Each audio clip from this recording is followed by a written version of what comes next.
Hi, this is Evan, And this is Joe. and this is the Nonsensory Podcast. This week, we give our thoughts on Call of Duty Warzone and Final Fantasy VII Remake so far. We talk about changes at Rockstar Games and what that might mean for the next GTA. Crysis Remastered gets announced, while Gamescom goes all digital, and much more, so stick around.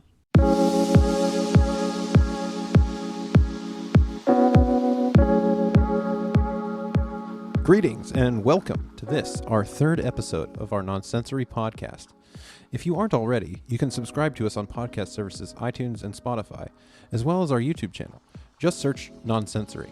You can also find us on Twitter at Nonsensory1 and Facebook at Nonsensory Podcast. How's it going today, Joe? Hey, Evan, what's going on? Not much, man. Yeah, not much here either. Had a good week. Yeah? Work's picking up. Yeah? Yeah, I guess people say, hey, look, I got a stimulus check. I need to go take my car in to get work done. Well, yeah, I mean, maybe they wanted to after they got their taxes, but then, they got laid off and they had to use their tax money, so maybe. Yeah. But that's good. I mean, that's what it's for, right? It's kind of to help people get stuff done that they desperately need, Yeah, that and management is switching hands, so there's some complications going on there, but, works good. I haven't hauled off and punched my boss in the face, so it's a good week. So you're feeling a little more stable there? Yeah. After a little bit of time? Yeah. It's been a rough couple of months. How about you? Things are good. I had my first week back at the store, and it was nice. I kind of got used to having the time off. So I was a little bit...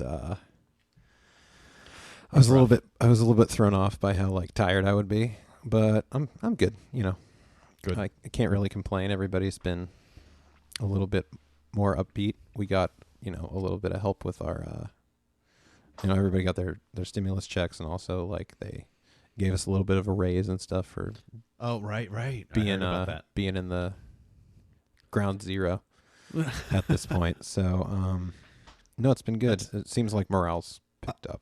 I laugh, but that's serious. I mean, I applaud all you guys in that field because people don't care.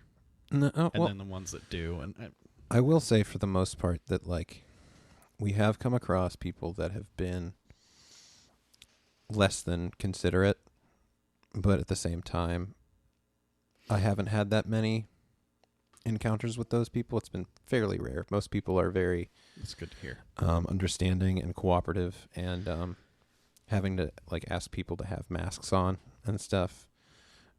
We're gonna do that. Anybody that wants to come in, they're gonna have to have a mask on.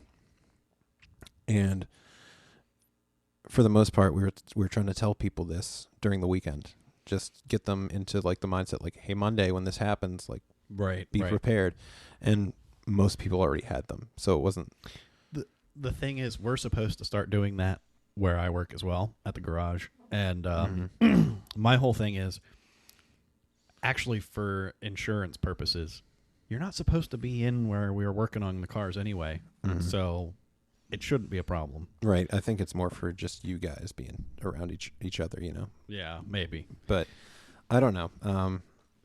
Again, I think I said this earlier when we talked about it on a previous episode, but I find that I'm getting less pushback and angry people because I'm being very accommodating, and I feel like the less aggressive I am in demanding that they do stuff and just kind of just being matter of fact, explaining stuff to them, being hey, this is, this sucks.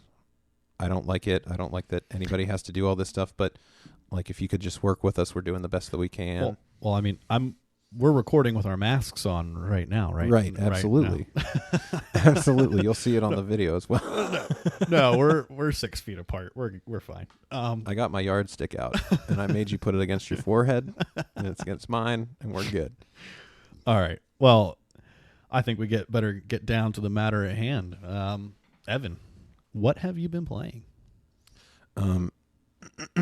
I am shamefully addicted to Call of Duty Warzone right now. Which is something that I didn't think that I would say, to be honest, after how much time that I've put into PlayerUnknown's Battlegrounds as a competing battle royale product, when I just like went down the laundry list of things that this game did differently than that, Yeah. I was very resistant. Like the whole idea of having a radar and stuff, and like traditional Call of Duty stuff like kill streaks and all that stuff. It seemed like it would be very hard to balance. I was very skeptical about how that was going to work out.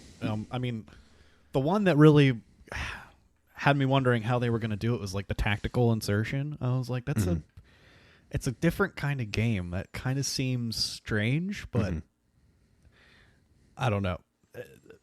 Tell me more about your experience with it, though. So it feels like when I hopped in, if the meta was kind of this one thing, and now that I've started to play a couple hours, many hours actually into it, it's kind of changed to where in this you can drop in loadouts, and you have to pay. Obviously, you have to get a bunch of money in order to get one.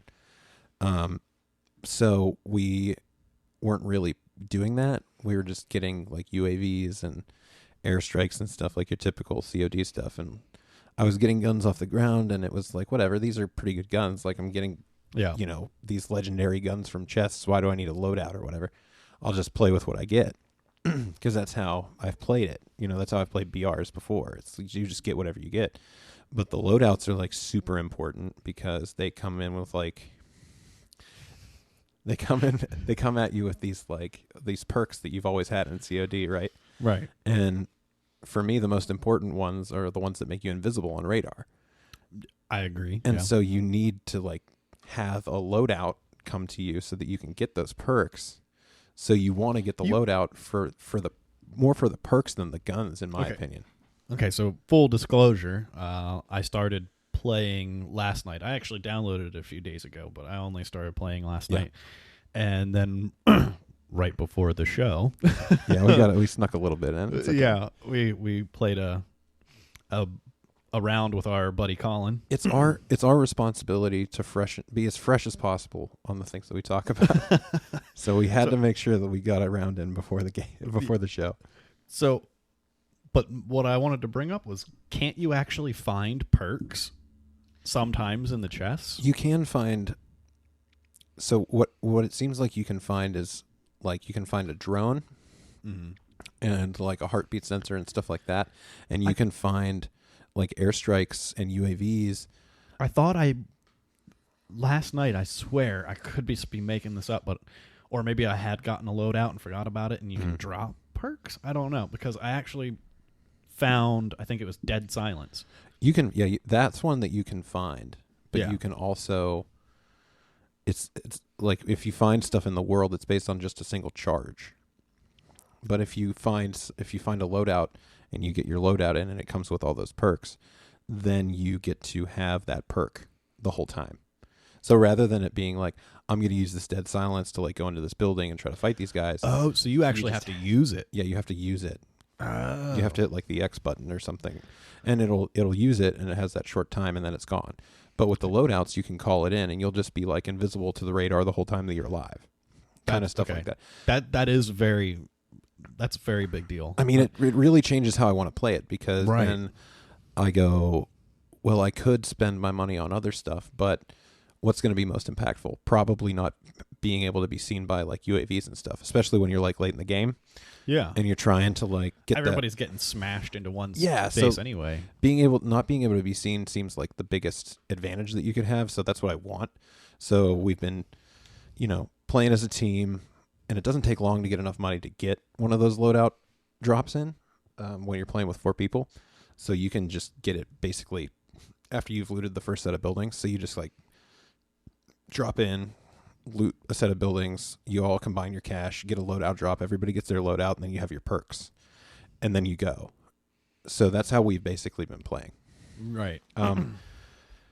I have to say, like, it is fantastic. I'm trying to think. The only battle royale that I've played is, help me out here, what's the name of that? Fortnite? No, I've never played Fortnite. Apex Legends. Apex, okay, yeah. That's the only one I've ever played. And, like, at first, it felt kind of Borderlands-y. Mm-hmm. The aesthetic, isn't it by the same people? Isn't it 2K? No, it's by Respawn. Respawn. Okay, so that's the Titanfall 2 people. Yeah. Yeah. Well, even still, didn't you kind of have a little bit of a Borderlands feel? Did you play it at all? I didn't play a whole lot of Apex. I played a couple rounds. And I mean, I liked it. I liked it because it was fast. Yeah. Well, I think maybe it's just the modern warfare-ness of Warzone. I mean, obviously. Mm-hmm. And like my previous addictions to the modern warfares. But just Warzone just feels so good. Like all around, it feels good. It's a very polished game, and it should be because they have billions to throw at it because it's Call of Duty. So like, it should be more polished than PUBG or something like that. I just like that like they do different things that I wouldn't have thought would have been good, but once they play out together in the big package of it, it works really well. Like the gulag mechanic. Yes. Yeah. I thought I was going to hate that, but I actually love it. It's really cool. I've done that a couple times. Yeah. It's like this really tense one-on-one, and then if you win, you come back, and it's, you know, your friends are like sitting there by a buy crate, and they escaped, but you died, and they're waiting for you to go through your gulag. Like, all right, well, are you going to win it? And then if you win it, they're all like, yeah, you know, and then you come back, and they don't have to spend money to bring you back, and like all that kind of stuff. And bringing people back, like being able to call people in was another thing that I wasn't sure I was going to like, but it works. It's just the gameplay's so fun that you just want to get back into it. Right. Yeah. And I like how they have the armor system where in like PUBG you couldn't see if you hit somebody other than if like blood puffed off of them basically. Yeah. And in this you can see when you break somebody's armor and stuff. So it kind of like gives you more information too. Yeah, and it's everything's really snappy. Mm-hmm. Like, and just like when you shoot people and you get the little X's and it's not too much, and yeah, the game gives you a lot of feedback. Yeah, it feels like for what's going on, it could be like the visual noise going on could be very it's much clean. Yeah, it's just everything is just very fluid. And what really surprised me was the level. Now maybe I just have a better setup than I used to have. Mm-hmm. But the sound, now we had problems in the match before here where I didn't have any audio. But when I was playing at home, I couldn't believe like the levels. You could hear everything that was going on. When someone walked nearby, you were aware. You're like, they're over there. Yeah. Right now. Like it's so good. You get like all this feedback from the environment. It's just, they did an amazing job. Just to bounce off of the sound design thing, whenever you're listening with headphones on and your volume's up and airstrikes come in, it's like genuinely terrifying because they just rumble overhead and you feel it, and then you like hear the planes, just like you hear the buzz of that gun, and it's just so good. I don't know. I didn't think that I was going to love this game as much as I do, but like, if you just like shooters, you should check it out, especially since it's free. Like, you have nothing to lose. Yeah. Yeah. That's the other thing. Like, a game this clean and this polished, this just gorgeous, it's free. Mm-hmm. And it's so fun. I think they learned some lessons from Blackout in that, like, I don't think it was as successful as it could have been, specifically because if you wanted to play it, you had to buy the last Call of Duty. And so I think that they're just going with what the industry is doing now with these kind of games, where they're just putting them out saying, hey, we'll make our money on season pass and skins and all that stuff, instead of trying to make people buy it. Because it's hard to get people that want to invest $60 right up front to try a game out. Right. So yeah, I think this is like the evolution of the Battle Royale that I've always wanted. Where like PUBG had all these components that I really liked, but it felt really clunky, and this just like it just sands all that other rough stuff away, and it's just this perfectly like efficient, awesome game. And yeah, I can't recommend it enough. I can't wait to play more, to be honest. I think the only other thing I have to really add to that is like all the guns that I have used thus far feel really clean, and like ADS just looks, it snaps in so good. Like everything feels really, the performance, like you were saying, I think that has to do kind of with the performance of it, because the FPS that I'm getting is just like way more than I thought it would be for how big the map is and stuff. And you're playing it on a relatively modest PC, and you're still getting great frame rate and stuff. Oh, I haven't noticed anything like lacking. And I mean, I'm sure my monitor isn't the best either, but no frame rate drop. It looks great. Well, and even like I've probably played like 30 hours of it in the last week. And I haven't. Holy crap, dude. Yeah, it's a lot. I play like 3-4 hours a day.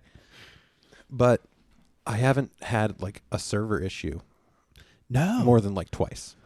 And it only takes a minute to drop into a game. Mm-hmm. When I say minute, I mean like 15 seconds, 30 seconds. The one thing I would say is I think they need to, like, it was cool the first couple times I saw it, but I think they need to remove the whole cinematic with the plane coming in and all that. I get that it's probably hiding loading.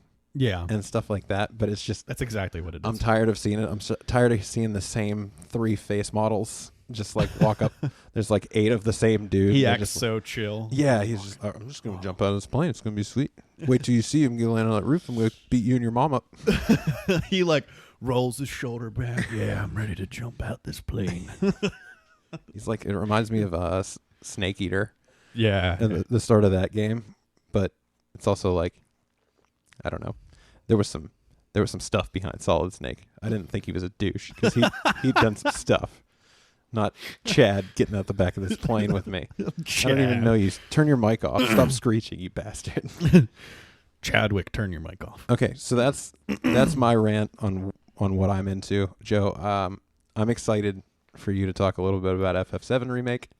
Dude, okay, so I touched on it a little bit last week. And I haven't got to spend as much time with it as I wanted to. Mm-hmm. But I had the game ruined for me. How so? I listened to another podcast that I'm not going to name. Okay. And they talked about it? And they were like, okay, there's going to be spoilers, so if you don't want to hear it. And I'm like, well, I've played the original game enough that like you're not going to spoil anything for me. Did they get to the ending or something? No. They actually didn't talk about the ending that much, but they ruined some pretty big news, and I'm not going to do that here. Okay. But it didn't ruin the game. I shouldn't say that, but it spoiled some big surprises for me, and so the game is so good. The combat feels so good. I mean, the bosses are... You have to... Let me think about how I want to start this. I played probably through the first 5 chapters now. Okay. I'm not sure how long that really is because I've been kind of... On and off? Yeah. Not tracking your time plate or whatever, yeah. Yeah. But when you go up against bosses, like, everything is, like, being in real time, and, like, you have to use your assess materia. You assess the enemy, and it'll tell you what their weaknesses are and everything, and you have to adjust your combat to take them on, and you can't just mash it away. And there's something that feels like really good about it. It's like real, like, what did you say before? Real-time strategy combat? Yeah, kind of. Yeah. That's like exactly what it is. It's interesting to me because like The Witcher had mechanics like that where you had to like analyze your enemy that you were going to fight and kind of adjust your, like, you could still fight stuff and kill it just fine if you didn't pay attention to those things, but there was like an efficiency aspect to it where it was like, this is the most efficient way. This is what they're weak to. There's more than one way to do it. There's more than one way to skin the cat. Yeah. But there's a way to do it correctly. Yeah. Yeah. I haven't died too much. There's only been a couple of times that I've died. I'm only playing on normal or standard, or I don't remember how the modes are named and all that crap. But in normal, I haven't died that much, which I thought was surprising because I'm not that great at really anything. I love games, but I really suck at them. That's fine. We're not here to be great at games. We're here to talk about them. Yeah.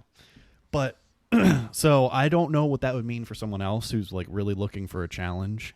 Mm-hmm. If, hopefully for them, they really step it up when they, go into hard mode. Because for me, it's kind of like a cakewalk. I saw a Kotaku article that basically read like, the easy mode's too easy and the hard mode's too hard.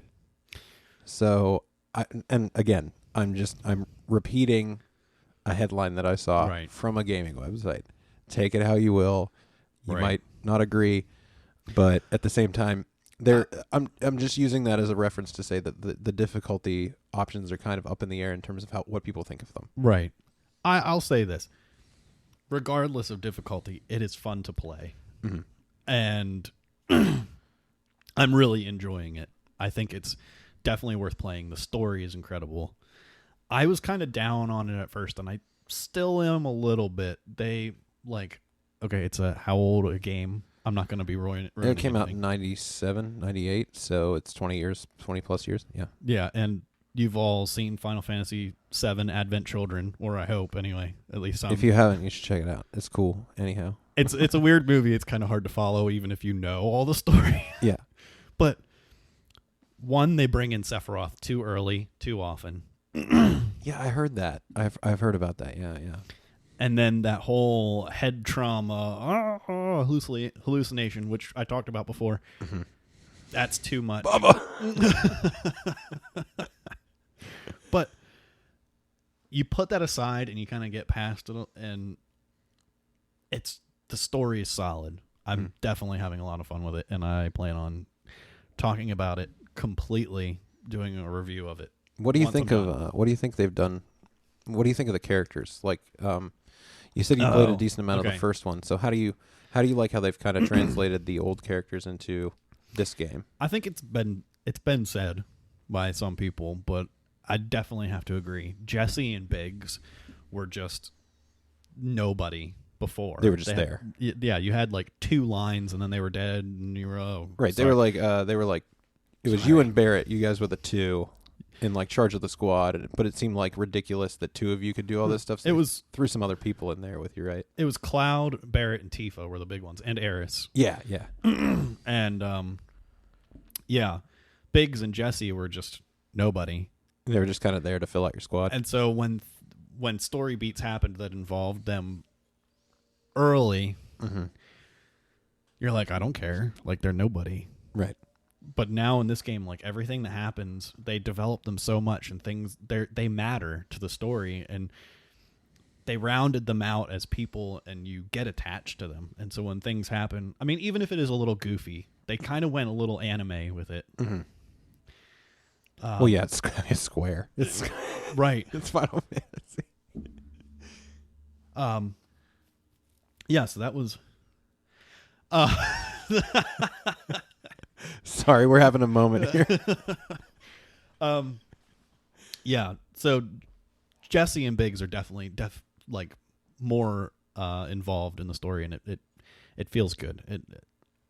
They really did a good job of making you care about people when things happen. That's an important thing to do. I did say before about how I didn't notice a real graphical change between cinematics and everything. I take that back. Okay. Yeah, because there's a big difference to when you're actually walking around in like Sector 7 and all that in the slums. I mean, it still looks good, but you can definitely tell it's like they definitely scaled it back. Oh yeah. But it doesn't hurt it, I don't think. I mean, that's the way Final Fantasy's always been. I was always when I played the demo, I was just impressed by how they kept like giving you little pieces of presentation throughout, where when you move to another part of the complex, they would have your squad kind of just talk to you for a second, and they would pull it back so it wasn't just like you'd hear them off screen or whatever. They'd look at you and be like, "Hey, we're gonna do this," and blah blah blah, and then they cut back to like giving you control. Yeah. It's just it helped it kind of get propelled, and I don't know, maybe some people wouldn't like that if they constantly interrupted you a bit. Well, the thing is, they don't like fully take control. Not that I've experienced. It's it actually is kind of a little bit frustrating, but it's like you'll be running up to them, and then all of a sudden it's like you're molasses. I'm so slow, and then they talk at you. Yeah, that's like a gaming right now kind of thing where I'll play Red Dead and it's the same thing. Yeah. You know, if I'm walking up to a story thing, it's like, you need to slow down so we can have you, because like otherwise, we got to get the timing right. It would be really funny if they didn't have that, and you just like sprinted up to the NPC and like slammed into him, and then it was just like cut to cutscene, and it's just like they pulls you back, and it's like, what are you doing? But the thing is, they don't even have. There's no. I shouldn't say there's no cutscene, but for those moments where that happens, you still stay in control. It'll just be like a quick, we're going to run up these stairs. This is the way we need to go. And you're like, oh, okay. And you're still controlling Cloud, and then you're just really slow. And then you can run again. But it's so aggravating because it seems like there's times where it's really unnecessary. Mm-hmm. And it takes him 5 minutes to pull a switch. Yeah. It's like you said earlier, it's hiding that loading screen, but it's like hold triangle and now you pull the switch. It's like, oh my goodness, come on, man. Yeah. It's one of those things where they're going for that like you're there kind of thing, but it gets in the way. Yeah. Unnecessarily, where you're just, come on, can we just, I don't even need to see you pull the switch. Can it just be like, you pull the switch, good, go. I'm going to totally jump off a little bit. Mm-hmm. I could be wrong. I could be like making this up in my mind, but I think back to playing Horizon. Mm-hmm. Okay, Horizon had a horrendous load time when you first start up the game. Oh, yeah. Yes. But so long as you don't fast travel, you don't ever see another loading screen. You just run until you like jump into a dungeon, or like I said, you fast travel. Then you'll get the loading screen that takes eternity. Mm-hmm. But it's as if it loads the entire game all at once. It's like, whoop, there it is. There's the whole world map. And this is you're talking about FF7, right? No, there Horizon Zero Dawn. Yeah. In Horizon, you mean? Yeah. Yeah, no, you could go wherever you wanted in that game. And there's no load screen. You never see loading. Yeah. I feel like we should be able to figure this out because that's not a small game, and it's graphically impressive. Well, that's what's going to be nice about the next gen. Like how we talked about their super fast SSD that they want to have that's going to like cut out loading. Yeah. It's going to be nice because I would be fine if we just had like a longer load that did exactly what you're talking about, where you just get the whole thing. You don't really have to worry about loading. You're willing to forgive Horizon for that because once it's done, you're done. Yeah. Cool. Well, yeah, and even then, like hopefully in the future, that excruciatingly long initial load will be like much shorter. Yeah. So cool, man. I'm glad that you're having fun with 7. It's so good. I'm gonna have to check it out. I still need to finish Doom. Evan, really buy the freaking game. Maybe we'll buy it after this. Okay. Maybe we can go on. No, because we're gonna play more Warzone because I'm in there. Oh, you're just chomping at the bit to get back at this, aren't you? I understand. Okay. Maybe. All right. Fine. We will. We'll play a little more. All right, Evan. I think it's about time we jump into the news. Okay. News.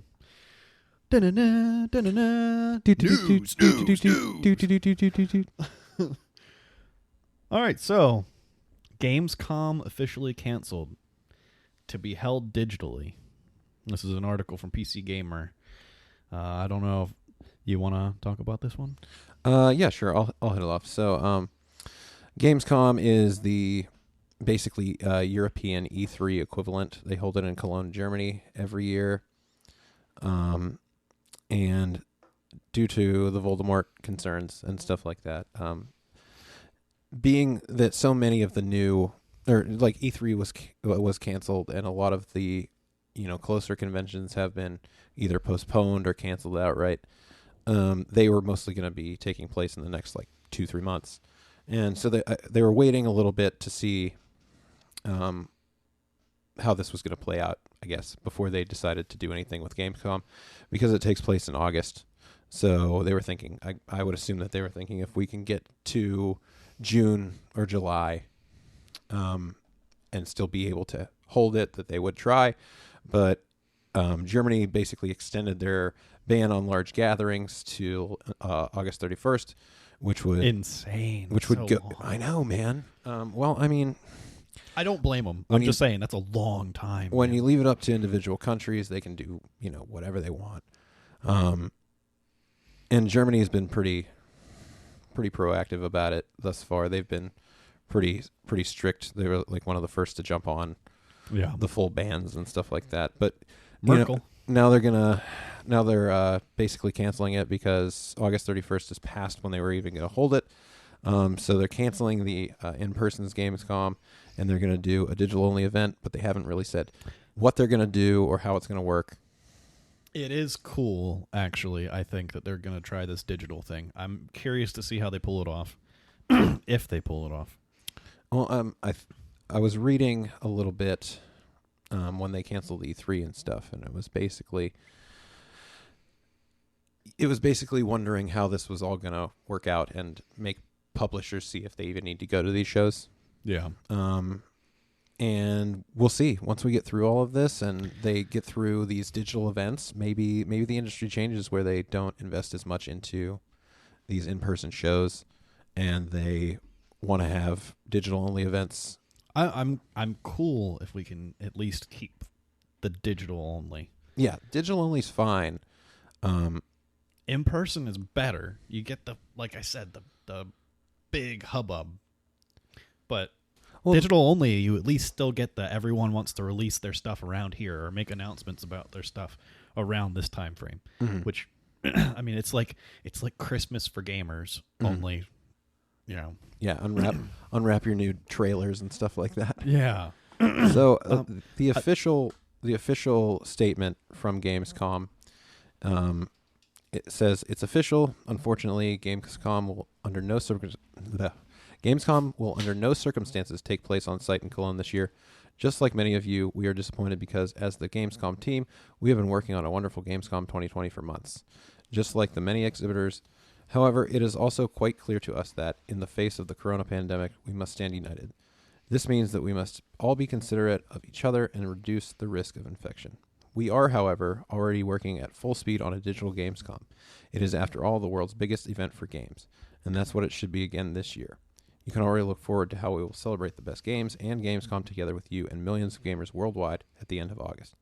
Even if it will only be a digital event, not on location at this time.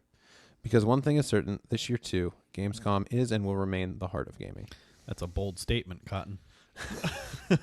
So I didn't realize this. The Germany ban is extended to large gatherings, and I didn't realize that.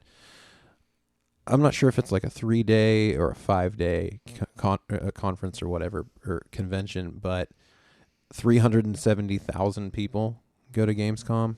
Yeah, that's a huge every deal. year, which is insane. I had no idea. That seems like so many people. Yeah, okay. I know it's rounding up quite a bit, but 500,000 people in one place. Mm-hmm. It's a lot of friggin' people in one place. Well, Europe's relatively scrunched. So people from different countries can travel. Population density. Yeah, so they can pretty freely go to those kind of events versus like if you're a European studio and you want to go to E3, you've got to fly all the way across the Atlantic and stuff like that. Watching Top Gear, one of the things that's weird about it, because that's a British, the British Top Gear, or well, I guess it's Grand Tour. That's one of the things that I always was like, what? Because for them, it's like driving to a different state.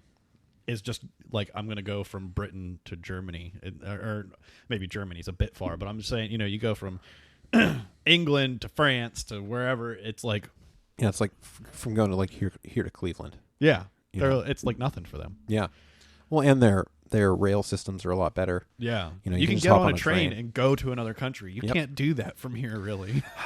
I know. No, I had a friend who used to live in Buffalo, New York. Mm-hmm. And she would say that, they'd go grocery shopping. They would cross the border to Canada just to go in to get groceries. Really? Yeah. They go get groceries in Canada? That was pre 9/11. Uh-huh. So you could just go right across. Yeah, you could just go. Yeah, it wasn't such a big deal. Now you need a passport, but before she said you just drive right across like it was nothing. They just let you in. She'd be like, I don't give a hoot. I'm going over here. Well, we've said it enough times already, but it's just it really is a shame, and my heart goes out to you guys, and hopefully pull this digital only thing off. And yeah, I'll be interested to see how it goes. I've never really experienced just like a digital only convention like this, so it'll be fun. I'll be interested to see how it goes. I wonder if they'll actually get more attention. Yeah. I don't think that they even know at this point, Yeah. I think there's a potential there for people who just couldn't travel under normal circumstances, who will actually tune in if it is digital. Well, and maybe, studios that were smaller that couldn't really afford to go, right. maybe they don't have to, consider the price You're of lowering travel. the bar to entry. Right. So maybe some of these indie developers that couldn't go before can go, or something like that. That's a good point. I didn't think about that. Well, in other news, I wrote an entire bit on how there was a Crysis game teased, and surprise, surprise, it was confirmed the next day, and I had to throw out everything I wrote. Cloak disengaged. Yeah. Yeah, so there was a bit of a leak, I guess, on the Crytek website that people saw, and then they took it down, but not before people could get screenshots, obviously, because that's usually how it goes. If it's on the internet, somebody grabbed it. Yeah, and it had April Fools in the tags. Yeah. So everybody thought it was just a joke, or suspected it could be a joke. But the joke's on you, so I'll just go ahead and read this. Crytek has now officially confirmed that Crysis Remastered is on the way. A release date hasn't been announced, but the now updated website at Crysis.com says, coming soon. Tweet, Cloak disengaged. You've been asking, you've been waiting. Today that wait is over. It's coming. Crysis Remastered on PC, PlayStation 4, Xbox One, and for the very first time on the Nintendo Switch. Now, I'm very excited about that last one. But according to the official description on the site, Crysis Remastered will have new graphic features, higher quality textures, and CryEngine's native hardware and API-agnostic ray tracing solution. Yeah, so the cool thing, I think, that I take from this is that they're bringing the old Crysis back to a bunch of different platforms that perhaps people didn't have the option of playing it before. Are people disappointed that it's not actually new? Or is this... Like, do you think people wanted a Crysis 4? Yeah. Yeah. See, because I don't know enough about the series, and I'm excited to jump in and get my first taste, and maybe they're banking on that a lot. I mean, I'm sure they are. I really like the original Crysis. I haven't played it in a couple years, but back in the day, it was really good. It was a good sandbox shooter. I wonder how great it will be, since we have games like Far Cry 5 and stuff that are kind of from the same blueprint, where they give you large sandboxy areas with enemy AI to mess with. And so there's a bit more competition in that field, you think, now? Oh yeah, for sure. I mean, the first Crysis was made after the first Far Cry, and they were by the same company initially. Okay, yeah. But Crytek made Far Cry for Ubisoft. Ubisoft had the rights. Crytek didn't want to make Far Cry anymore, so they made Crysis. So Ubisoft's been making Far Cry games with different studios now, and then Crytek's made Crysis. And they're basically of the same DNA, though, where they want to be like these sandboxy battle arenas, where you kind of mess with the AI and have things that you can interact with and all that stuff. See, this is why I need you to do this show. I know. Well, I mean, I just read too much. It's stupid. So, I mean, that's exciting. That's very exciting. As somebody that's never played Crysis, I think that you'd really enjoy it. Oh yeah, I from what I've been looking at since they teased it, I started checking it out, and I do think I'd have a ball. So I'm really looking forward to it. It was mind blowing for the time. Yeah. It still looks great today.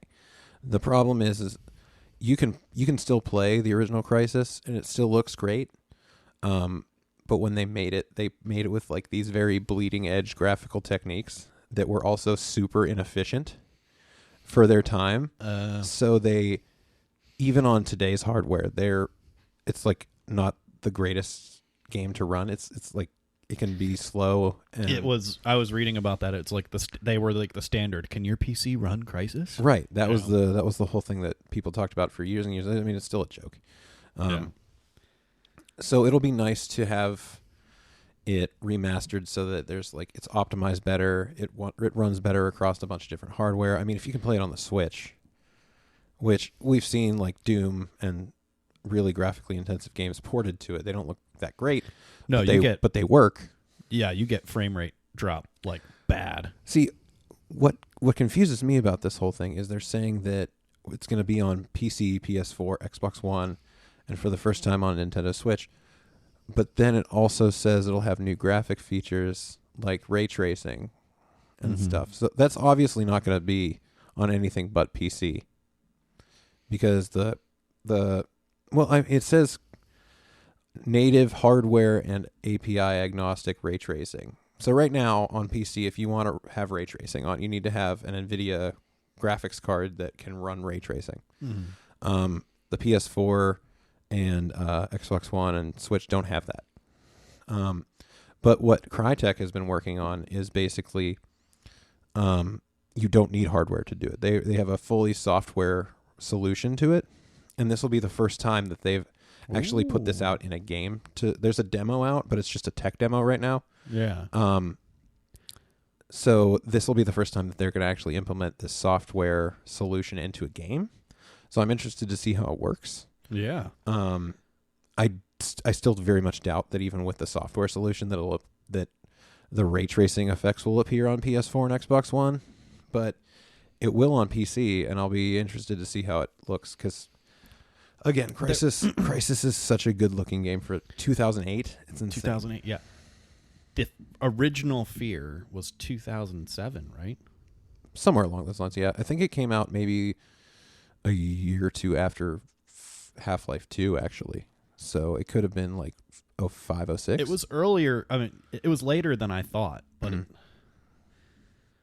what was it with games at that time? Because I feel like Fear was really challenging, and it wasn't even that graphically. I mean, maybe for the time it was graphically advanced, but like, it's hard to run that. You know, I mean, not now, like on my computer now, but like at the time, it was a challenging game to run. It was demanding. Yeah, I think that like right now we're in a really cool space where we can take all these previously like unthinkably intensive games for console that, you know, like maybe Crysis could have been. They did release a version of Crysis on the old systems on like PS3 and 360 eventually. But now I think that with like this PS4, Xbox One version, you'll get it to be like at 60 FPS.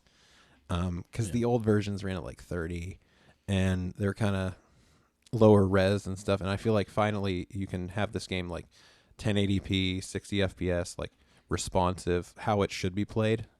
So I'm excited for anybody that's never played it because it was kind of a PC exclusive kind of thing for so long. I'm pretty excited for all those people to actually be able to check it out. Yeah. And see what all us PC people have been talking about for freaking 12 years now. It's been 12 years. Wow. That's insane. So I'm excited to see that. Also, check out Fear if you haven't. I'm going to plug that because that's like an amazing game. You should do a playthrough of Fear. I will probably... I may just do that. I don't know. Mm-hmm. That's a game that I'm going to move my PC back down to my basement because it's not out of the way enough to stream or to actually play. Like, I have a thing where I don't like to seclude myself while I'm playing games.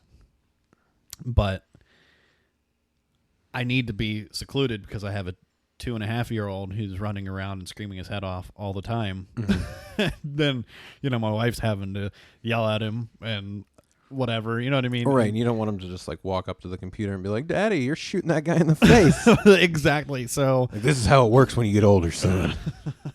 So I'm gonna move it to my basement, and that would be a really amazing game to stream in my creepy dark basement. Hell yeah, yeah, people that's would love perfect. it. Because there are some legit scares in that game that, like, not just jump scares, but it's just creepy. I kind of want you to play RE3 now, since you can play it in your creepy basement. Yes, I think I'm gonna do RE2.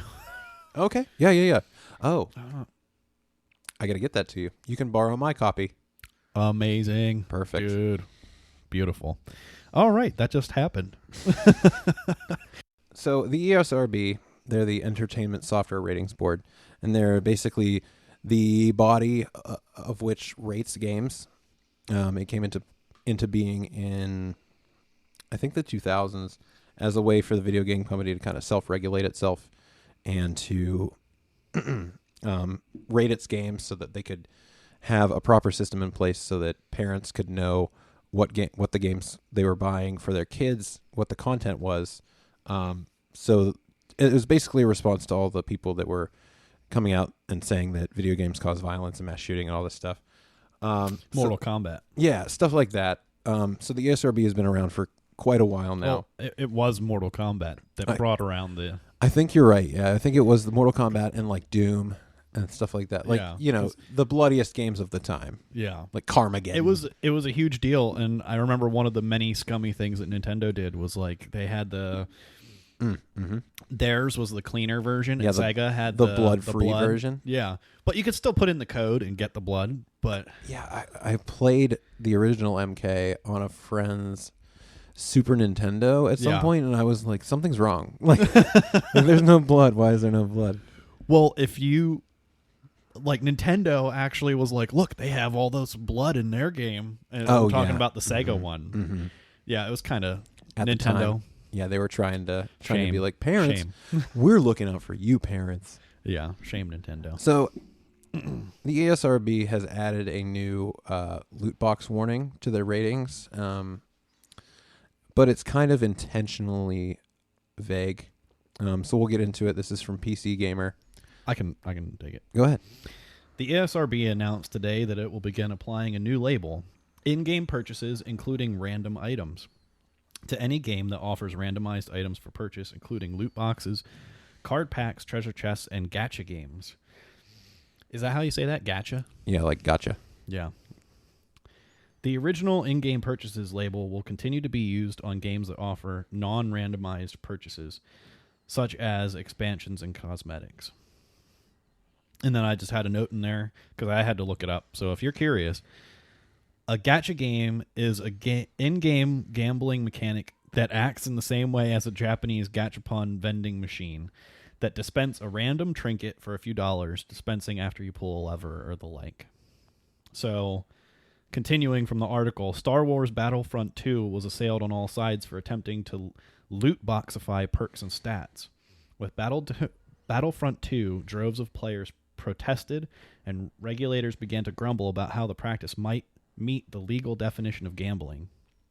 Eventually, EA relented, removing microtransactions from the game, possibly permanently, but legislators continue to talk about the possibility of classifying loot boxes as gaming.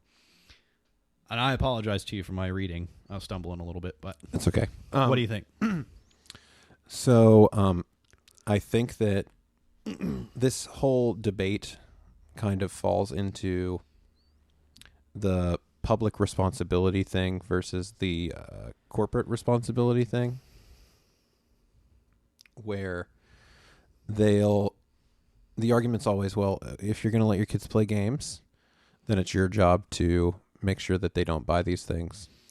And the other side is, well, yeah, we can do that, but we can't be there 24/7. And these games intentionally do everything that they can to appeal to our kids to buy these things. And they're trying to find this middle ground where it's like, yeah, obviously parents should be responsible for what their kids buy, but at some point, it's like smoking, where they said we're not allowed to run smoking ads in stuff targeted to kids and stuff. I actually kind of have a bit of a different look at it. I actually just like the idea that before I buy a game, they let me know. They're like, hey, just so you know, if you didn't know, the game's going to ask you to buy a randomized item, a loot box. And it's like, oh, well then maybe I don't want to play because... It is nice that they do that, but what this article was basically getting at was that it's so vague. Yeah. In terms of like the label is so vague that you can't say, okay, is it a battle pass or is it a loot box? Is it a car pack that you can buy for Forza, or is it like pay to win? It could be more specific, and I think I'd agree to that. Yeah. Like if you're a parent potentially buying a game for your kid, maybe you're okay with the game having a season pass that, you don't know if your kid's going to buy it or whatever, or your kid could potentially you could buy it for your kid. Versus that being like a 99-cent loot box that they can open, that they're like, oh, it's just 99 cents. And then they just buy that repeatedly. Right. Versus a $15 battle pass where they're like, oh, this is $15 or whatever. So I get it. I don't see any reason for them to not be more specific about what the actual thing is. How specific can you get on a postage stamp size sticker on a box? Contains loot boxes. That's it. Or purchasable skins or something like that. I don't know. I mean, like, do I really need... They could always expand the size of that box, I don't need to see the Surgeon General warning on the cigarettes. Yeah, it takes up like the whole side of the carton. The front of the box is now just nothing but one big ESRB rating. It just says listing everything all that's the on crap, there, everything that you could possibly buy. You can buy a camo skin. You can buy this. I think it's good. I think more information before you buy a game is always good. Mm-hmm. I think there's nothing wrong with being informed. I just don't, policing it is another story, mm-hmm. Censorship, that kind of thing, mm-hmm. But I mean, if you're getting into in-game gambling, which is essentially what it is, mm-hmm. like I'll agree to that to some extent, then you should have to show that you're fairly distributing the prizes the same way that other games do that. Like whenever you have drawings, mm-hmm. they actually have to prove that they're giving away the prizes. The regulators check into that stuff. The same thing should be, like, your code should be, I don't know if it is that way already. I doubt it. There are some that will give you like the statistics on the percentage chance that you have to get certain things. Right, but who's actually looking and making sure it works that way? Right, yeah. I probably nobody. Yeah. That's what I mean. That I kind of would agree that I'm rarely in favor of more government oversight in anything. Mm-hmm. But that's kind of a big deal to make sure that they're not making false promises. Yeah. If you say a 20% chance, then that better be a 20% chance. You better be able to show me statistics. Yeah. I think that most of this is just like the biggest problem of it is in the mobile gaming sector. Yeah. Where kids just get mommy's phone and her credit card information is already plugged in there. And they just rack it up. Yeah.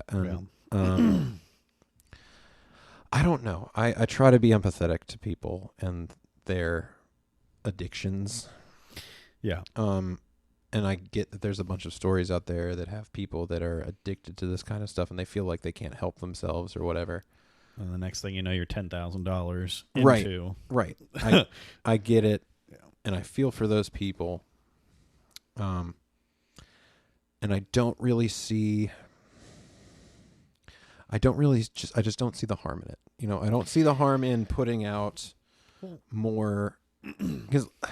Because we're all adults, but we're not. Because there's kids that play these games too, and I think that it's hard for people. That's where it gets really dicey. And I don't want to be like, think of the children or whatever, but I also like to think of, adults that maybe they turn to video games as a thing that didn't have these things. Like if you're a gambler and you like to play games, right, and you realize that, man, I have an addiction problem. I should go and I should find something else to play.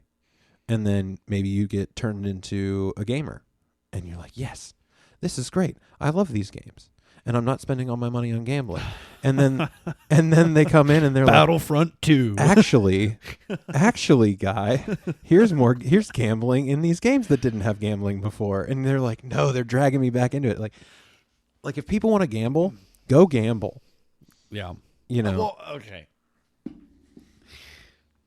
I agree to an extent, but it's like at some point you just gotta. You can't control everything. No.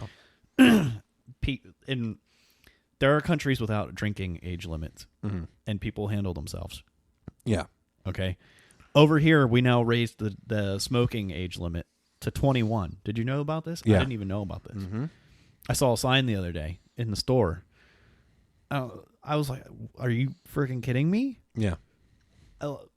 The exact opposite thing should be happening. We should be bringing the drinking age down to 18, because once you're an adult, who are you to tell me that I can't do something? Yeah. That's not the government's place. I don't think anyway, but let's avoid the political here. I'm just trying to say that I'm not for the policing of the gambling, but letting people know that it's in there, I think is a responsible thing to do. Yeah.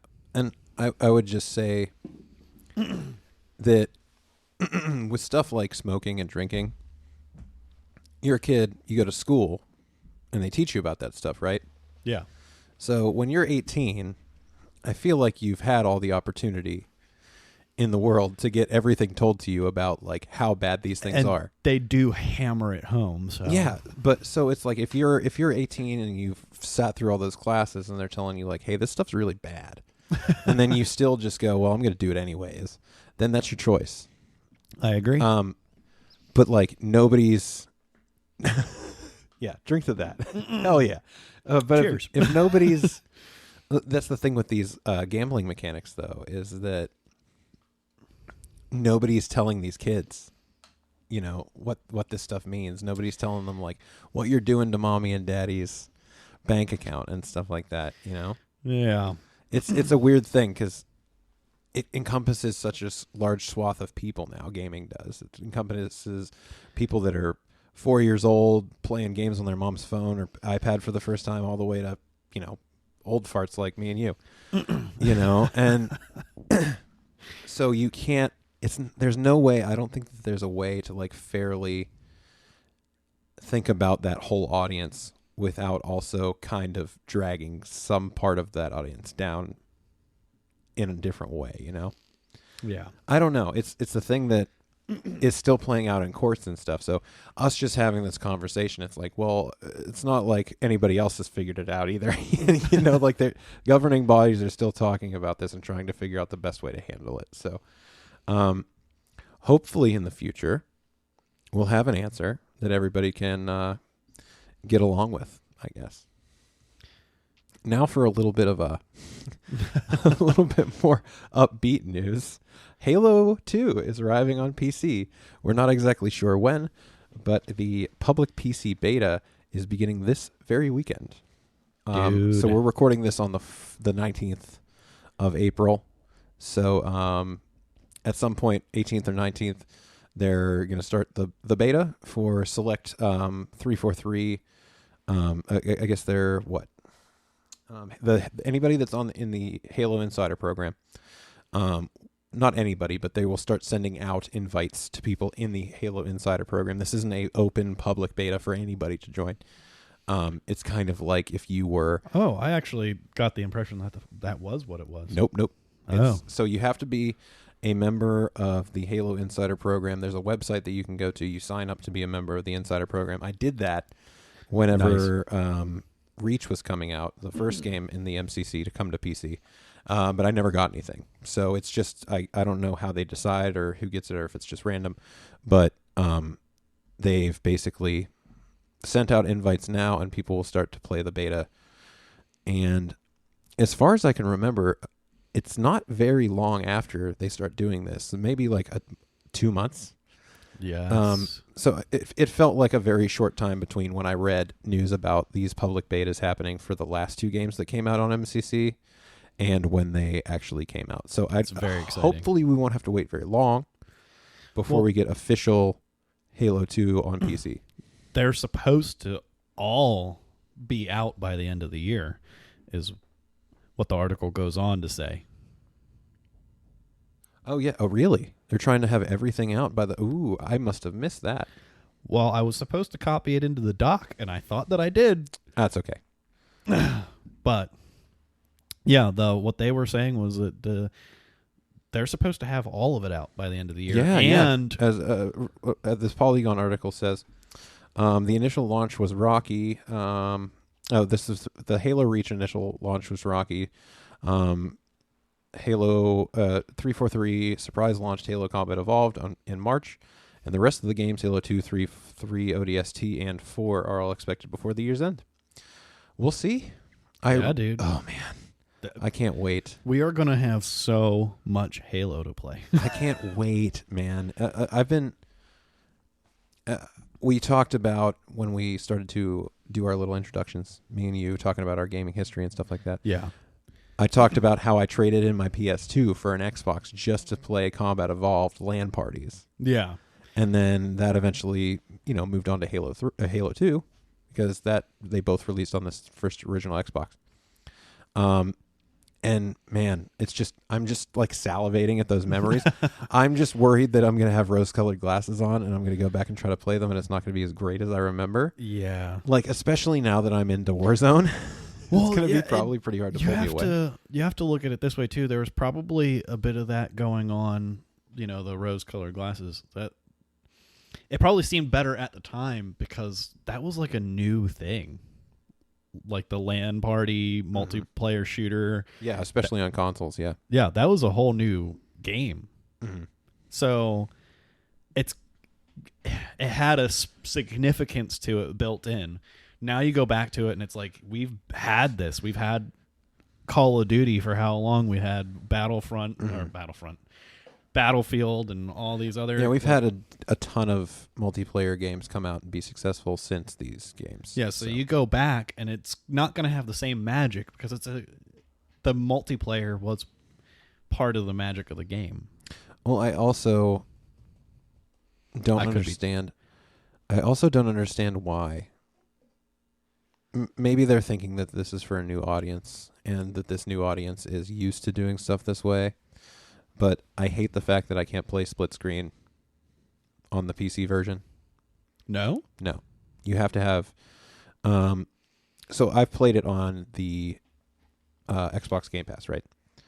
In order for me and you to play together, you'd just have to have your copy installed on your computer. And then we could play together, but we couldn't share a screen. I mean, that's... Which is fine. Yeah. But at the same time, like, as somebody that's coming back from playing those LAN parties, that was the experience. Was playing on the same couch together. Yeah. And that kind of stuff. And being able to, like, get these kills and win a match and, like, high-five your buddy right next to you instead of just being like, great job through your comms. It's just, it's not that different, but it does. Maybe it's just my mind's eye, rosy feeling about these memories that I'm having, but... No, that definitely is part of the magic. I could always just bring my computer over here. No, I mean, we could do that for sure. We can high-five each other all you want.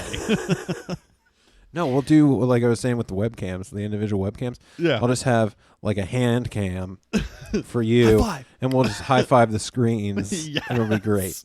Perfect. Okay. But I'm really excited mostly for 2 and 3 to come out. I think they have the best multiplayer experiences of the whole series. I think 3 was the only one that I really got into the multiplayer. I just played story for 1 and 2. As far as my friends, they all really got into 3, and they would play for hours and hours and hours and hours. Oh, yeah. And they got really good at, like, lone wolves and stuff like that. I wasn't so much. I was really bad at 3 every time I tried to play, but I also didn't game as much during that time in my life. I'm bad at everything, Evan. We already talked about this. See, but we're adults and we don't care if people are bad. Yeah. It's just fun to play together. Yeah. It's more about the lulz than it is about winning. Like we hop into Warzone before we jump on, and I jump out of the airplane immediately as soon as the game starts. And then we just come find you. Yeah. You know? Oh, it's cool. It was like, oh, that's fine, whatever. It's no big deal. If I was like 15 again, I'd be like, God, you're so stupid. We're never playing again. Don't come to my house. My mom hates you. You know, like, tell me how you really feel, Evan. This isn't how I really feel. This is how 15-year-old me would have felt. Yeah, fair enough. Well, all right, shall we move on? Continuing on. Okay. PS4 exclusive Journey coming to Steam. I am so hype about this. Yes, I'm really hyped about this too. I don't need to play Journey again, but I'm going to. Oh, heck yeah. That was actually... It wasn't the first game I ever platinumed. Holy crap. Platinumed. Yeah, that doesn't sound right. Yeah, but then saying got the platinum for is just that's too many words. Either, yeah. Whatever. But you know what I'm saying. It wasn't the first, but it... The first game I ever platinumed. But it is the first one I ever did twice, because I did it on the PS3 and then I did it again on the PS4. Oh, wow. Yeah. This is a double plat. Yeah. Look at you. Because you really do like this game. It is so good. They do so much without giving you... There's nothing to it. It's so simple. There's no dialogue, right? There's no actual dialogue. There's really no HUD. Is there no dialogue at all, or is it like Sims-ish kind of things where everybody's like... No, there's nothing. Nothing. There's nothing. You have a button that you can hit that you'll like make a little chime. When you jump on... This is the Crysis conversation, just in reverse, because I've never played Journey, and Joe absolutely loves this game. So lay it on me. Tell me everything about it. It's really short. You can play the game in like 45 minutes, an hour. I mean, and yet that's with like finding everything. I mean, maybe 2 hours if you go and get absolutely everything. Yeah. It's not a very long game, but it's so artistic. I like the way I enunciated that word. It's just so gorgeous. Like you can see every little grain of sand. Like you're largely in the desert, and it's just all atmosphere. Yeah. But you're like a wanderer. Okay, so you wake up in the desert, and you start walking through the sand, and you find like a little symbol, and the symbol like starts making a cape on your back. Yeah. And the longer your cape is, the higher you can fly, and the longer you can fly. And so that's really the only mechanic. Really? Is you just have this cape, and you can jump and you can with glide, basically. Yeah. And it's all about the experience. The journey. Exactly. Yeah. And you can encounter other people playing online, and if you have, the online enabled, other people will randomly show up, and you'll have, I think only one other person can show up at a time. Okay. So then you have this experience together going through a level, and sometimes people will stick with you through the whole thing. And there's actually an achievement for sticking with someone for, I think, the whole time. I can't remember. The whole game?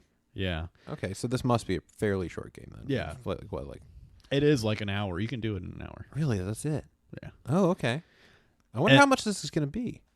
I think it was only...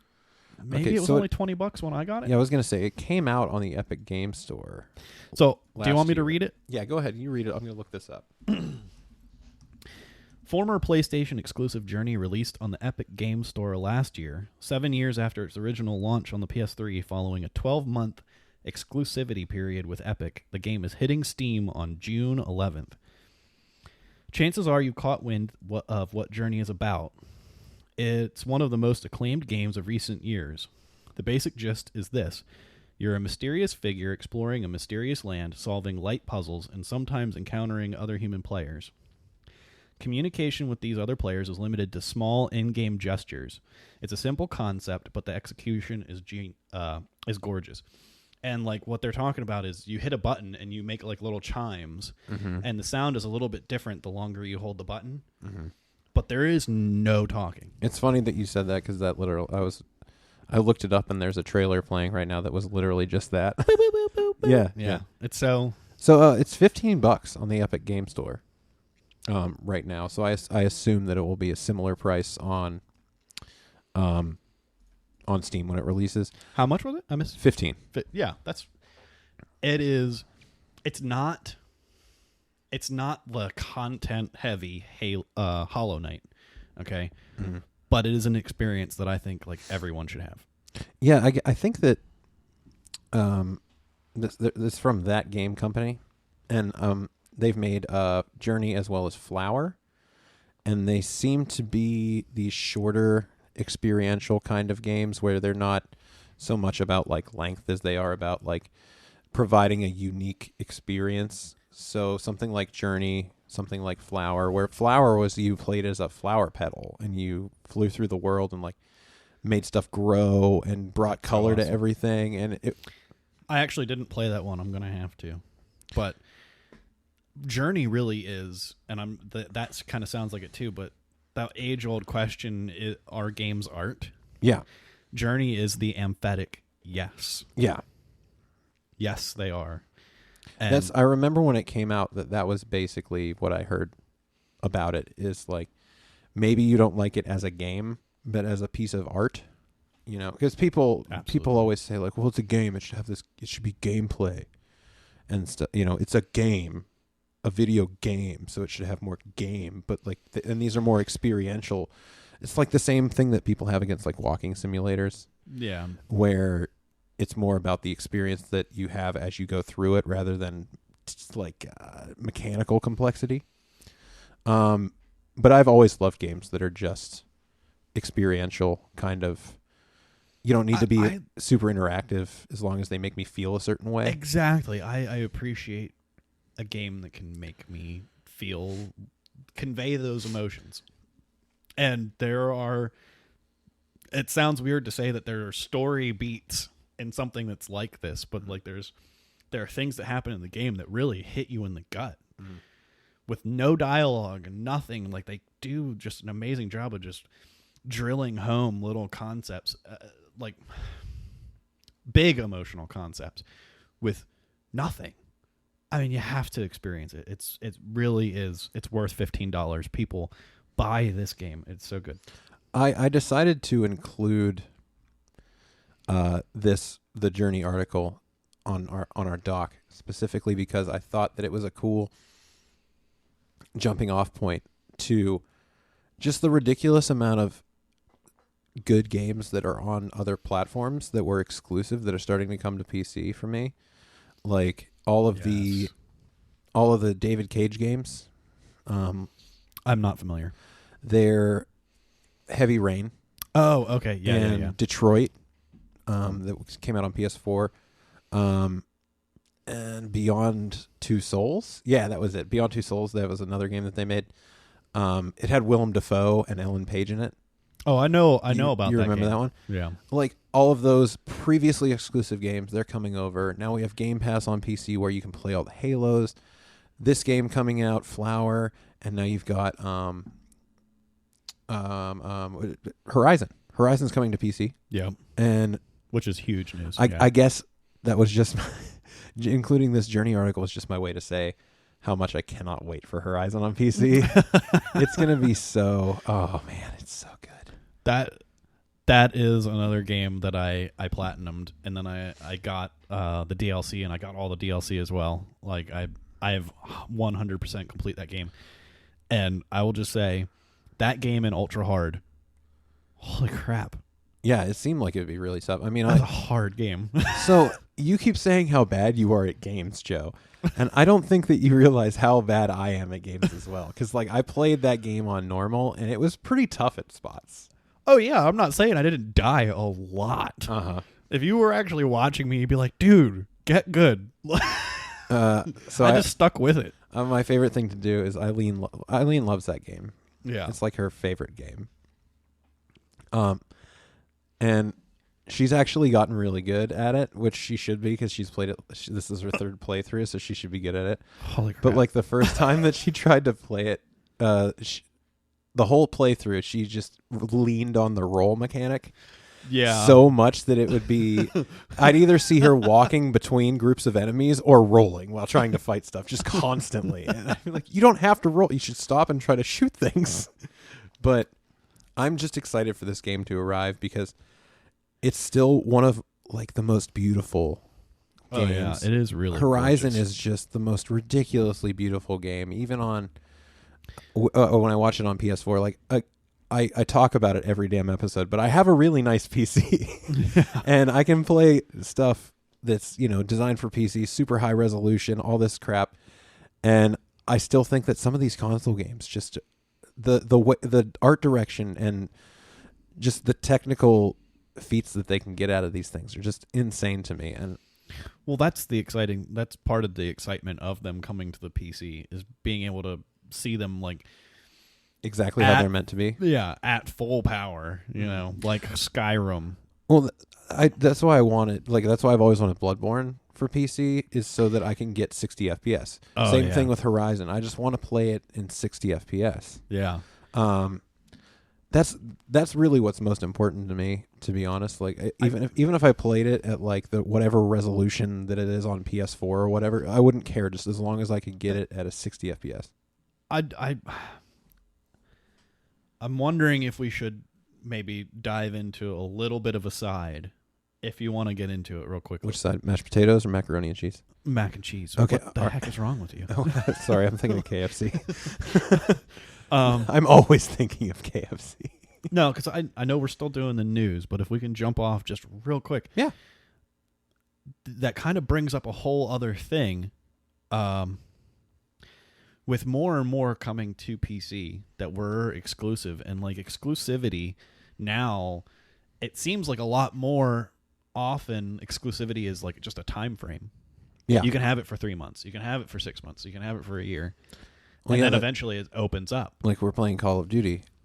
I think that there's, I can't remember exactly what it is, but I think it's a Spec Ops related mode in the newest Call of Duty that's exclusive to PS4 for, I think, 6 months to a year. Yeah. But then it'll come to other platforms and stuff. Yeah. What that makes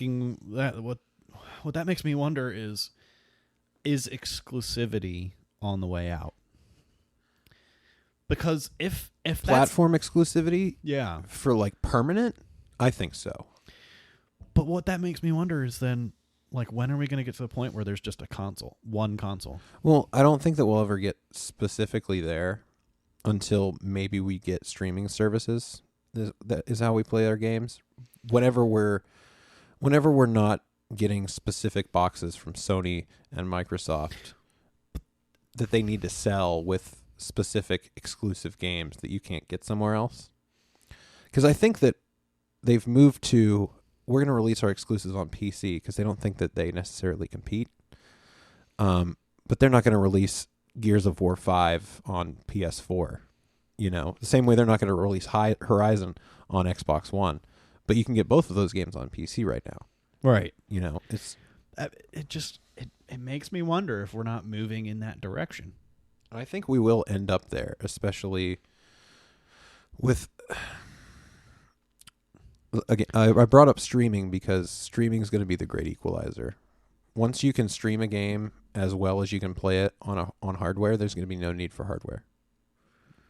And then it's going to come down to your services. And I think that we've brought this up before, I think that that's where Microsoft has a huge advantage. Okay. Because they have Game Pass, because I think they have a better online infrastructure and stuff like that. So I'm going to actually jump ahead down the dock because I feel like it's a little bit relevant. Yeah. And it'll get us back on track here. Let's hop on down. PlayStation 5 to be between $500 and $550 and in limited supply. So according to an article out from Bloomberg, the PlayStation 5 may cost between $500 and $550 at launch, and it would appear that they still plan to on a release later this year. Yes. According to Bloomberg, Sony may have to take a loss due to component cost, but Sony's CEO, and I'm sorry, dude. Kenichiro Yoshida. Thank you. Has said that the company will aim to increase recurring revenue rather than one-time hardware purchases. From things such as PS Plus and PS Now. So it's kind of what you were saying. It's So right now they're still doing the console war stuff. Mm-hmm. But if companies start aiming more towards this, and I know I'm blowing right past what the subject of the article is. It's okay. We'll come back to that. Yeah. Yeah. But it seems like eventually they're going to start aiming for these aiming to have these recurring costs, Mm-hmm. which brings you into your streaming services, okay, PS Now and everything, and you start getting. They don't care so much about selling a console anymore. Well, no, they don't. Yeah. And so, yeah, you eventually just get a box, and the argument will come down to who's making the box. Who's got the best box? What I mean is, it's probably which box is warmest. I'm sorry. You got to turn down the coolant solution in that one. That's too cool. I need the heat. We'll probably see the death of console. It'll be with these streaming services. It'll just be computer. See, I don't know. I still think that you'll be able to have specific boxes. But what would be the point? Well, because like right now you have, you can still stream Amazon Prime on whatever the hell you want, but people still go out and buy like Roku sticks and Fire TV sticks and PS4s and stuff like this specifically for how they stream stuff. Maybe they like the UI or the user experience more. Maybe That's they a like good point. Maybe they like the sales that certain platforms have. This is why I think that, like when we talked about Microsoft and how they're in a great position because of the services they provide with Game Pass and their buy anywhere, like play anywhere thing, where you can buy stuff on Xbox, but you can also play it on your PC if you want. Yeah. It feels like the free to play boom is kind of influencing everything in gaming in subtle ways. So the whole point with the free to play stuff is that you don't necessarily have to buy the game, but you're going to get caught in these recurring purchases, in-game purchases and stuff. And basically that's what they were saying here, is that Sony wants to focus more on recurring purchases like stuff from PS Plus and PS Now. And I think that really what Sony wants to do is they see how good Game Pass is. It feels like they're going to want people to do similarly to like what people are doing with Game Passes, where people are subscribing every month, and maybe they're going into these games that have recurring transactions. Like if you want to play Forza, you can go into Forza and get the expansions, or like buy cars and all this other stuff. You can do that stuff, and they're still making money off of those recurring kind of things in those games. So I don't know how much it would be, because it seems like they got to make up a lot of ground in those recurring purchases to make up for like $60 a pop on a game, right? Yeah, I do wonder how that works out, because PS Plus, on top of all the other benefits that you're getting, you're also getting 2 free games a month. Mm-hmm. And sometimes those are pretty big games. Yeah. How they make a profit from that kind of, it boggles my mind. Now, one way that works, I imagine, is because you have to keep on buying PS Plus to play the games that you have. If you let your subscription run out, okay, yeah, you lose all the games that you have with PS Plus. I mean, they stay on your console, but you can't play until you resub. Yeah. So, but as far as the article goes, how do you feel about they're gonna try to release the PS5 this year? Still, it seems. I mean, that's not confirmed. I think it's going to get delayed. I do too, but it doesn't seem that way. I mean, I know what they want to do. I think that the issue has been less about because they were saying in limited supply, right? I think it's more to do with, it's less to do with that they're going to have trouble getting components, and more that the price of those components is coming up. And so do you think they're trying to pull Nintendo Wii limited supply, give us more money for, initial launch? It's weird because I feel like Nintendo is such a weird outlier where they can do stuff like that, and I don't know if it's going to work the same way for PlayStation, where people love Nintendo so much that they are just dying to get something like the Switch, and they're willing to wait. I don't know if you can do that with something like a PS4, like a PS5 when you have an Xbox out there, because with Nintendo, there's so many games that they have that are just uniquely Nintendo games. You want to play Mario, you want to play Zelda, you're gonna wait and get that console for those games. And just considering how many third-party games are across both PlayStation and Xbox, unless they have a huge showing of like the exclusive things that you're only going to get, like you loved our PS4 exclusives and you want more of that, we got like 5 of them lined up for launch and we're going to delay to March. And we're not going to have that many. That's what they have to do. Right. So, but typically those launches aren't that great. You know, when they launched the PS4, we had like Killzone Shadowfall and Knack. And like no games that I was going to like wait or specifically wait for a PS4 to buy. So I think Colin and John and I all went in together to buy a PS4. And it wasn't at launch. We actually waited until was it Destiny 2? To buy the PS4. I think it was. And yeah, because there wasn't anything all that spectacular until that point, at least as far as, you know, that we were going to go and drop all this money. And then we ended up really not playing Destiny 2. I'm just trying to think of, I don't think that I've played any of the exclusives on the PS4 since before 2015. That's when Bloodborne came out. So, like, basically the first 2 years that PS4 was out, I had no reason to want to buy it. So that, to me, speaks to how weak the launch lineup is generally. Yeah. I mean, for consoles, they usually don't have the greatest launch lineup. But when you have something like the Switch that's coming out with, like, well, we got Breath of the Wild and a new Mario game, I'm going to wait for those, you know, because they're Zelda and Mario Kart and stuff like that. Okay, I kind of get what you're saying. Basically, Nintendo, you're going to buy it. It's a matter of when. Right. With the PS5, with Sony and Microsoft, it's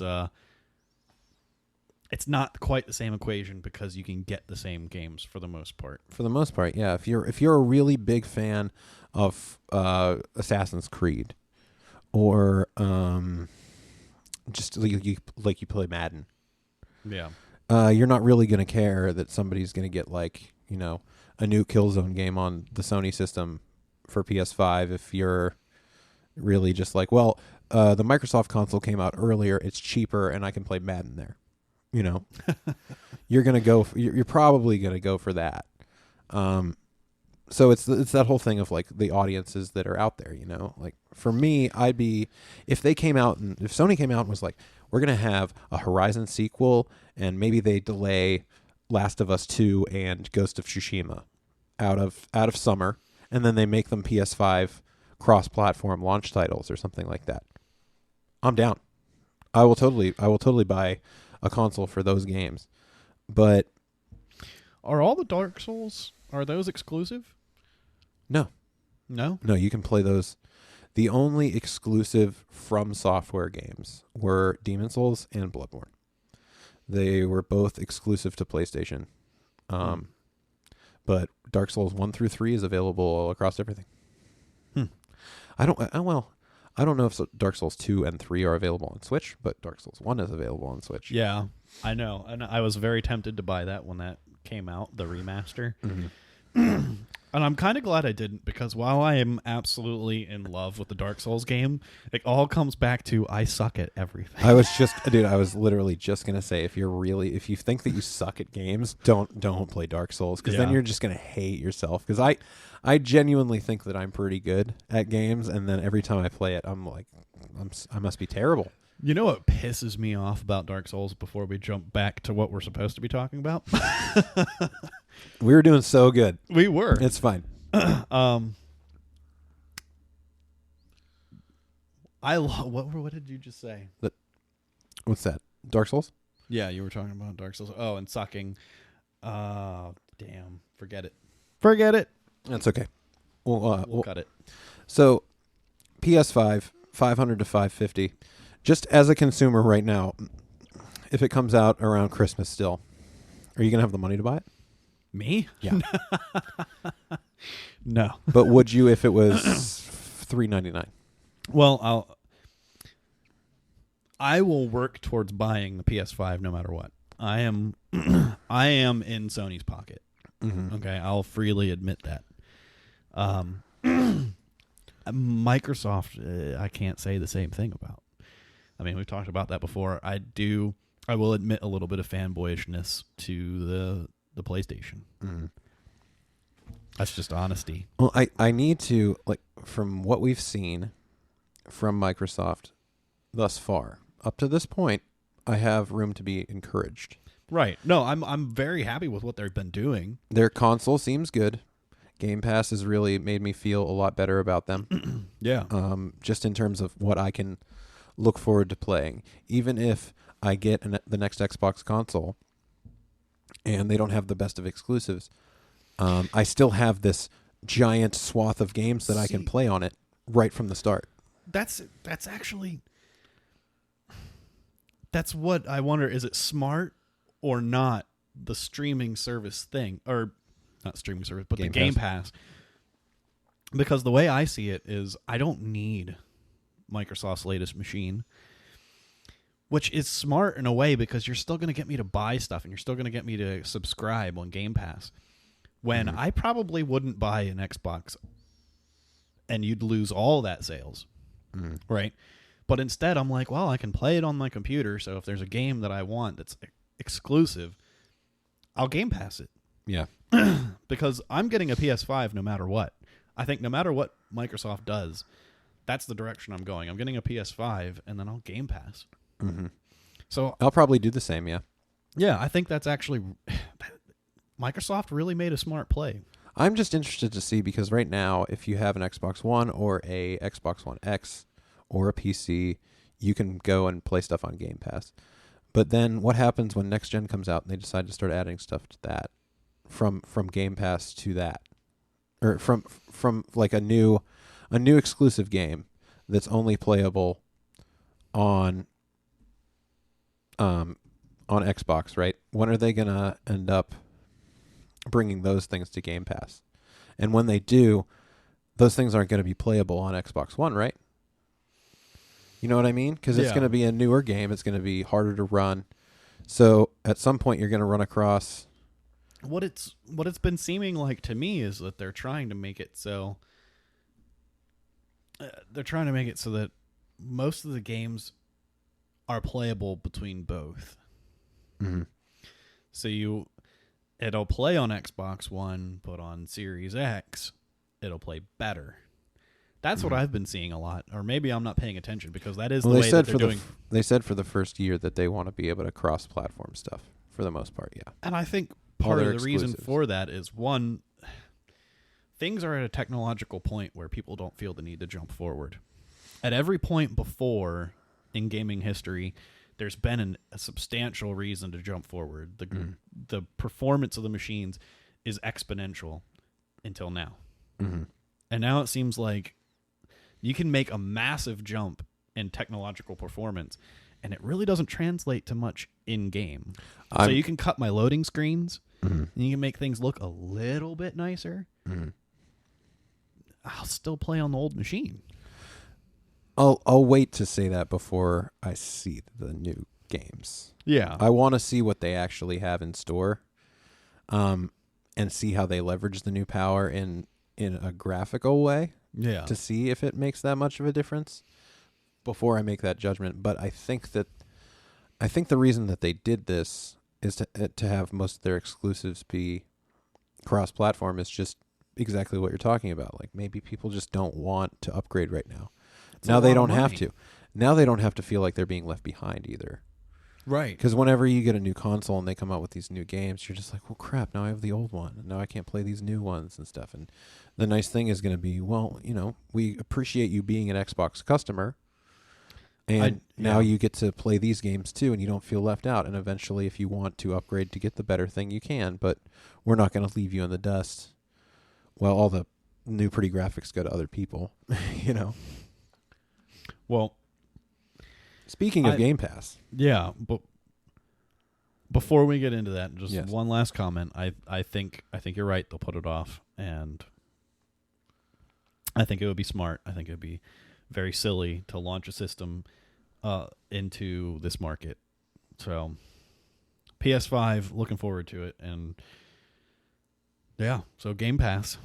Sorry to do that aside. Oh, it's okay. It's okay. So with Game Pass, they've got new arriving and leaving games, and they recently came out with a April 2020 update, basically going over what games will be added and what games will be leaving. So the games that will be added will be Gato Robo, The Long Dark, Deliver Us the Moon, Level Head, and Hyperdot. And the games leaving will be the Banner Saga, Banner Saga 2, Bomber Crew, Braid, Fallout 4, Metal Slug Furies. I thought that said furries. Full Metal Fury. Full Metal Furies. Is it Furies or is it furries? I think furries. It's Furies. Furries. I hope it's furries, though. Hang on. We're going to have to look into this game at some point. Maybe we'll do a stream of this game. Full Metal Furries. Full Metal Furies. Metal Slug 3. Ruiner. Silence the Whispered World 2. Smoke and Sacrifice. And Wolfenstein: The New Order. Fallout 4, Wolfenstein, and Braid are three pretty big titles to be leaving. Yeah. I don't know if you've seen anything of the new games that are coming in. Have you seen any of the, do you know anything about the new games? None of those sound familiar to me. I've seriously considered buying Gato Roboto. It looks so good. Really? Oh yeah, it's great. You're like this little cat and you control a mech. I mean, that's cool. And it's like a side scroller, 16-bit. It's an indie game. Nothing wrong with but that. it looked really entertaining. It was kind of like a bullet hell. No. But it wasn't that bad. It wasn't like turned up to 11 kind of bullet hell. It was a side scroller. It was like Contra-ish. Okay. But no, it looked like a lot of fun. So yeah, if you're a Game Pass subscriber and you don't see those games that we listed, you'll know where they went. They went into the void, and now you get these new ones. I am a bit sad. I'm gonna watch some of that Gato Roboto. Holy crap! I can't say that word. I'm gonna check that out. But Fallout 4 leaving, that one kind of, and Wolfenstein, if that's your thing. I mean, that's big. Well, Wolfenstein, the New Order was. I'm surprised that I haven't. I played that one. I think You played that one? I have that one. It's on my Steam library, but I've only played through a few hours of it. Yeah, I played maybe halfway. Maybe. It seemed to get in my way a lot. I have a problem with this in games, and maybe this is just me, but when a game like throws me in a wheelchair or something like that game did, Yeah, and it's like very dour, and it's like everybody's dying, and you're in a wheelchair, and then you're like rolling around in a wheelchair with machine guns and stuff. Like, I should find it hilarious, but I actually just found it super annoying. was it New Order that I played? I think it was. Well, that's the first of the reboot, like whatever you call it. Yeah, it was. Yeah, this was the reboot version. Yeah, that's the one. I don't remember that. I don't remember the wheelchair bit. Maybe I'm thinking of the new Colossus. There's definitely there is a version in the new Colossus where you just roll around in a wheelchair with guns. Okay. And you're like pushing yourself in a wheelchair. And you just have like double machine guns in a wheelchair. It's ridiculous. I actually thought it was an okay game. I don't know. There was just something about it that I didn't fully get into. It was like one of those games that you play that you're like, I don't really feel the need to play it. Mm-hmm. And so I'll just like look at it and go, meh.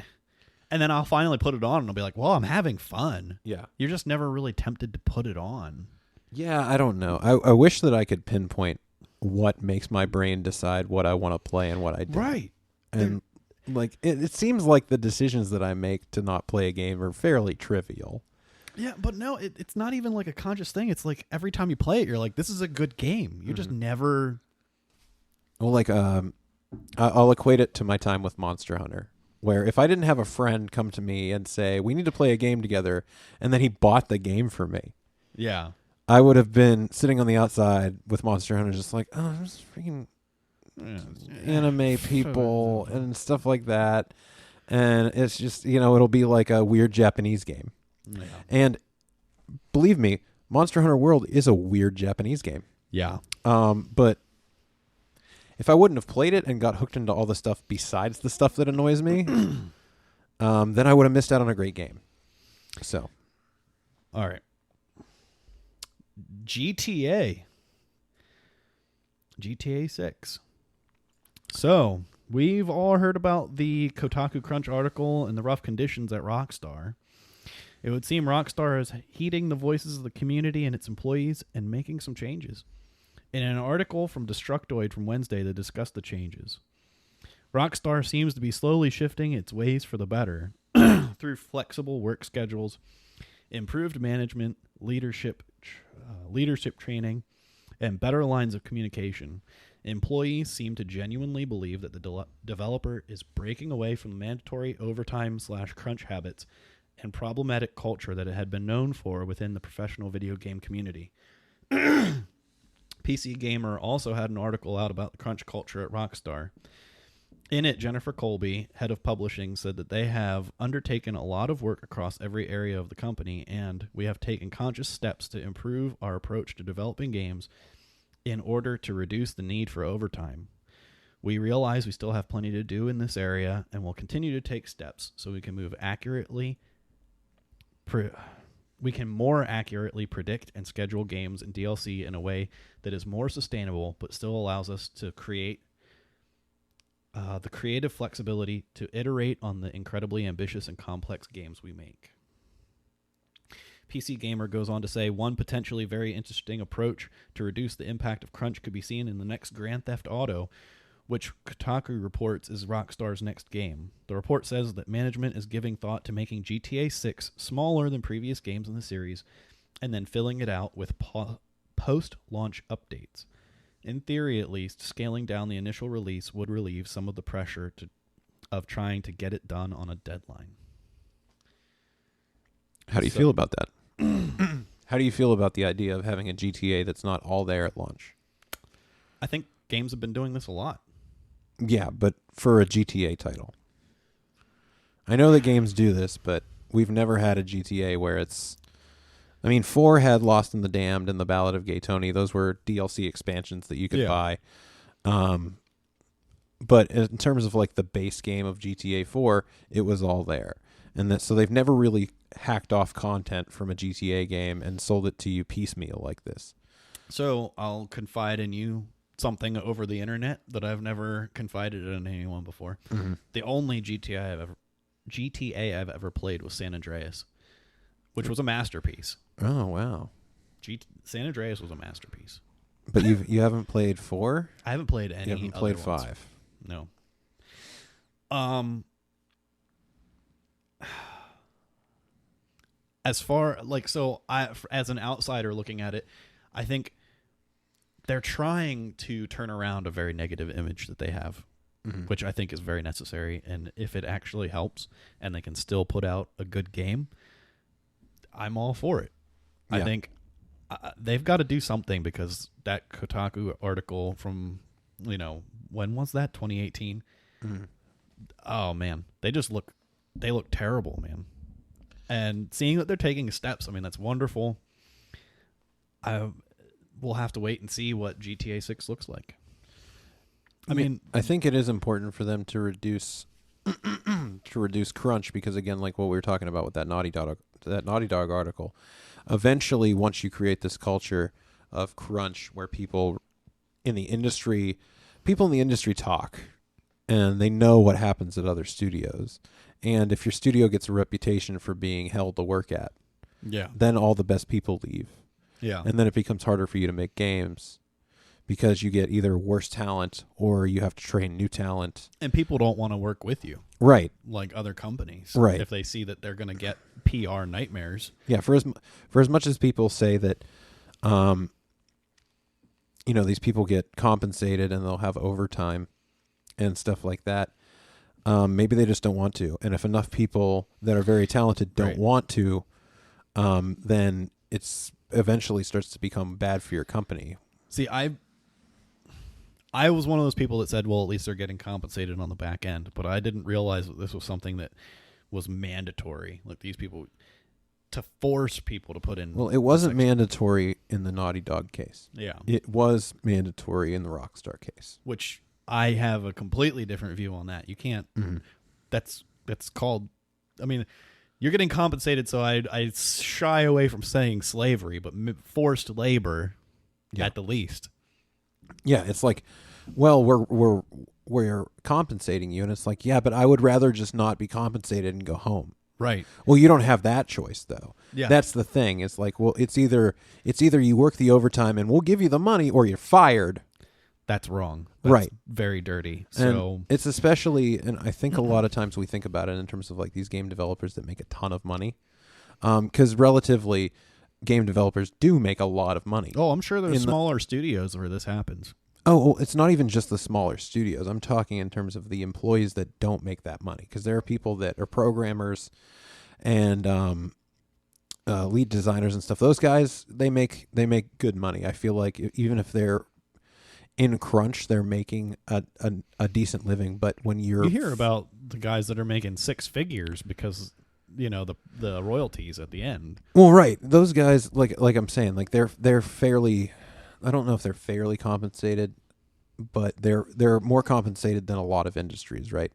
But when you go to the game testers and the play testers and stuff, those guys make peanuts. They make like as much as you make at Sheets. Yeah. And they, they're paid like hourly, fairly low wage employees that are also subject to this crunch too. Right. So it's kind of for you to say like crunch sucks. I think that you can have a different opinion of it based on what the outcome is for the people that are there. So if you're somebody that's putting in 12, 14-hour days, 5-6 days a week, but you're also getting paid $350,000 plus bonuses on top of that, plus 6 months off, I think you could make a more compelling argument as to how that's okay versus somebody that's like getting paid $15 an hour and again these studios exist in like these very expensive places. You'll go and there's a lot of them in the Bay Area. There's a lot of them in New York and in the bigger areas of Texas and stuff, and even European companies and stuff. What would be a livable salary at least, right, is unlivable because of where you have to work. Yeah. It's not really worth it, I don't think, for you to be a game tester making $15 an hour, having to work 12, 14-hour days, to then, go home and have to live in an apartment with two of your friends that you can barely afford in San Francisco, just because you want to be in the game industry, right? Yeah. So, but it seems like they're making these cultural changes in response to a lot of this reporting. And I think that it might be better for their games too, just based on people not being burnt out. If your people want to be there, I mean, this is like as old as time. If you take care of your people take care of you. Mm-hmm. So if they actually want to be in the office, their work will excel. And so I think maybe a smaller GTA 6 looks better. Mm-hmm. And I mean, as long as what they put out initially feels quality, you'll be willing to wait to get more. Yeah. Well, and they did this in previous GTA games too, right? Where you would have different islands and stuff that you would unlock. Okay. I think it's funny that you've only played San Andreas because that's the only one I haven't played. That's funny. But I think in San Andreas you had different regions of the map, right? Yeah. So, and you couldn't go to every region right off the bat, right? I don't remember.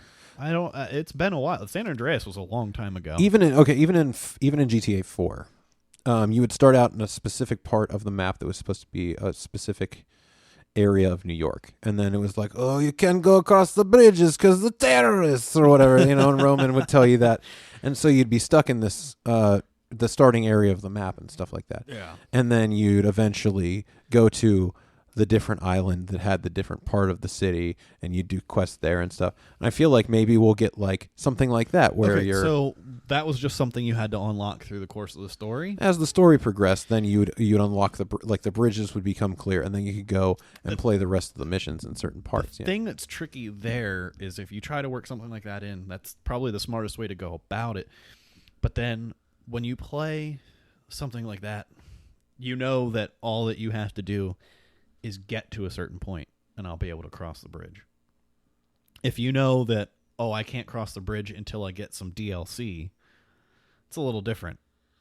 And are they going to make it cost money? Or is it just, okay, you bought the game already, this is part of your experience, and we're going to give you a little more? Yeah, I think that might have a big thing to do with it, is if like you pay $60 and then you know, okay, I got the first island, and the next two will be unlocked whenever they're done. Right. Instead of paying $20 for the first island and then paying $20 for the other, each for the other two islands to round out to 60.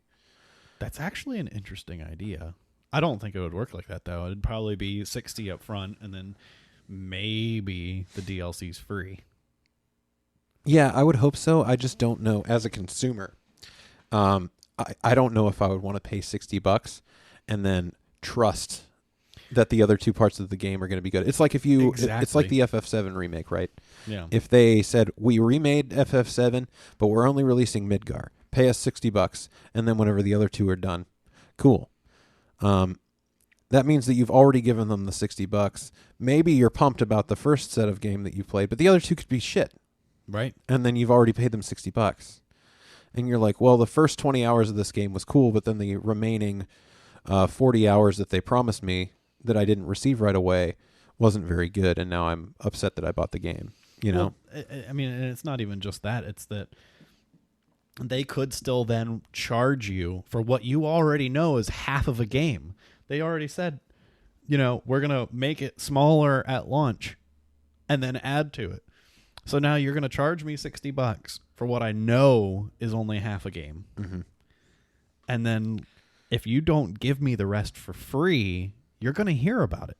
You think people won't complain? What do you, I mean, how isn't that the same as like some game like Overwatch? Where you buy a game like Overwatch at launch and you're like, well, they're going to release new maps and new heroes and stuff, but like, what if they suck then? You've still paid with the idea that game is going to continue to grow and add on to itself, right? I think the difference is I think the difference is that Overwatch as itself, when it launched, could have existed as its own game. Exactly. You could still have had plenty of fun. Here, they're already telling you it is half a game. Yeah. It's not the full thing. Right. Well, and if it's something like GTA, where it's a continuous story that plays out over the course of time, I don't think that, what are they going to do? Release the first island, and then you're going to come to like a conclusion of the story for the first island, and then it's like its own self-contained thing that you don't need the other two pieces to understand the whole thing? Yeah. Or is it, if you only play the first part, then in the rest of it, you're going to be missing the rest of it? I don't know. But I do like the idea of it being smaller just for the benefit that it provides the studio and the developers there. Oh yeah, I mean, good for you, Rockstar. Taking initiative, like listening and trying to do the right thing here, because I mean, they could have just said they're big. I feel like they're big enough. They could have kind of just said whatever. Oh, I mean, they're the company in games. Like other than the COD developers, I think they're the most bankable studio in gaming, where no matter what they put out, it's going to sell. Over 100 million units of GTA 5. Yeah. Over 25 million units of Red Dead. Insane. It's just whatever they're going to put out, people are going to buy. If they're going to put out a new GTA game, people are going to buy it. So I guess I'm saying, they're taking the right steps. Mm-hmm. And I mean, we'll have to see how it impacts the game. And I love gaming. And I love that we get so many good games per year.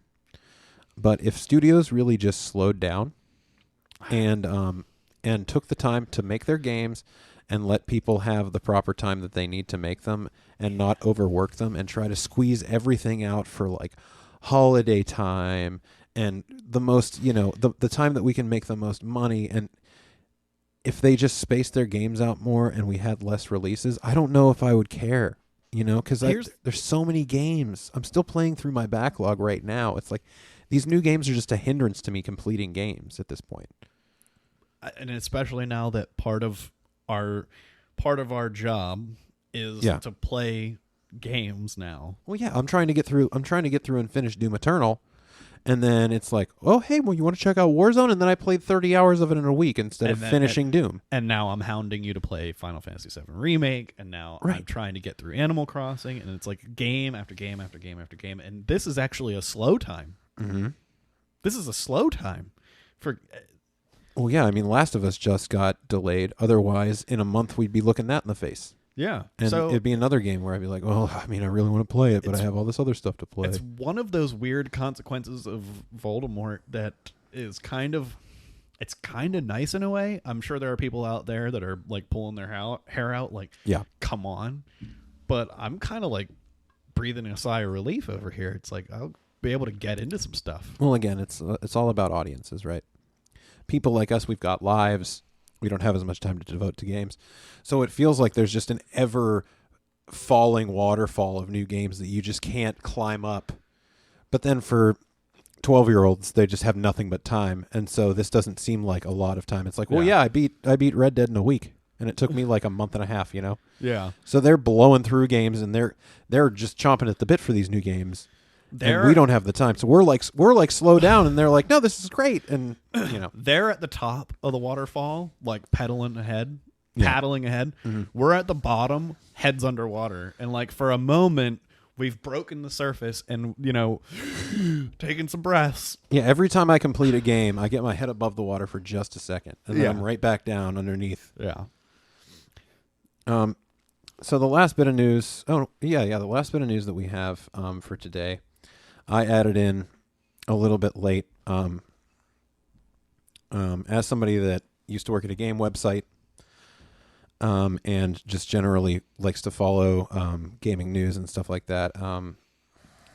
We reference Kotaku fairly often around here because they, are a gaming website and they put out news and they do some really good reporting. Their top news editor, Jason Schreier, left this last week. And it's been people have a very tumultuous relationship with this guy. He's the one that broke the story on Crunch. Yeah, that's what I was going to say. He's the one that just broke the last story on GTA that we're talking about. He's also the one that broke the story on what happened with Mass Effect Andromeda and all the problems that BioWare has been having and all this stuff. He's generally considered to be the best investigative journalist in gaming. And he decided to leave Kotaku. And it's one of those things where he was such a figure at Kotaku that people went to Kotaku. Yeah. Specifically because they knew that they could get scoops. That's like that. He was the guy. He was the clout that they had as a website, basically. And now that he's gone, people are unsure of what's going to happen with Kotaku. So what's going on? Okay. So here, I'll pull up the article real quick. This is from the Washington Post. Like, way to drop this on me. I know. Mid-show. I'm sorry. So since it's a little long-winded, but the long and short of it is Kotaku's been around for a long time, and over the last 10 years, they've had a bunch of new ownership come in, and they've switched ownership a couple times. And throughout that whole thing, they've been able to continue to do the investigative reporting that they like to do. But they also get into a lot of like culture wars kind of stuff, political kind of stuff. And so over the course of the last 8 years that I've been reading them, they've switched hands a bunch of times in ownership, and they've also gotten like progressively less about like, hey, I really like this game. Let's talk about how awesome this game is. And it became more about like, this is happening in the industry, and therefore you should really hate these specific people and these specific companies, and we need to change this. And so they became more activistic, Right. in the last decade versus when I first started to read them. And this has kind of coincided with Schreier being there. And I won't say that they're directly related or whatever, but when they last got sold last year, they switched over from Great Hill Partners to this group that they're now owned. It's called G&O Media, and that stands for Gizmodo and Onion. So this media group now owns Kotaku and all the other Gizmodo websites like Deadspin. Yep. And they also own the Onion now too.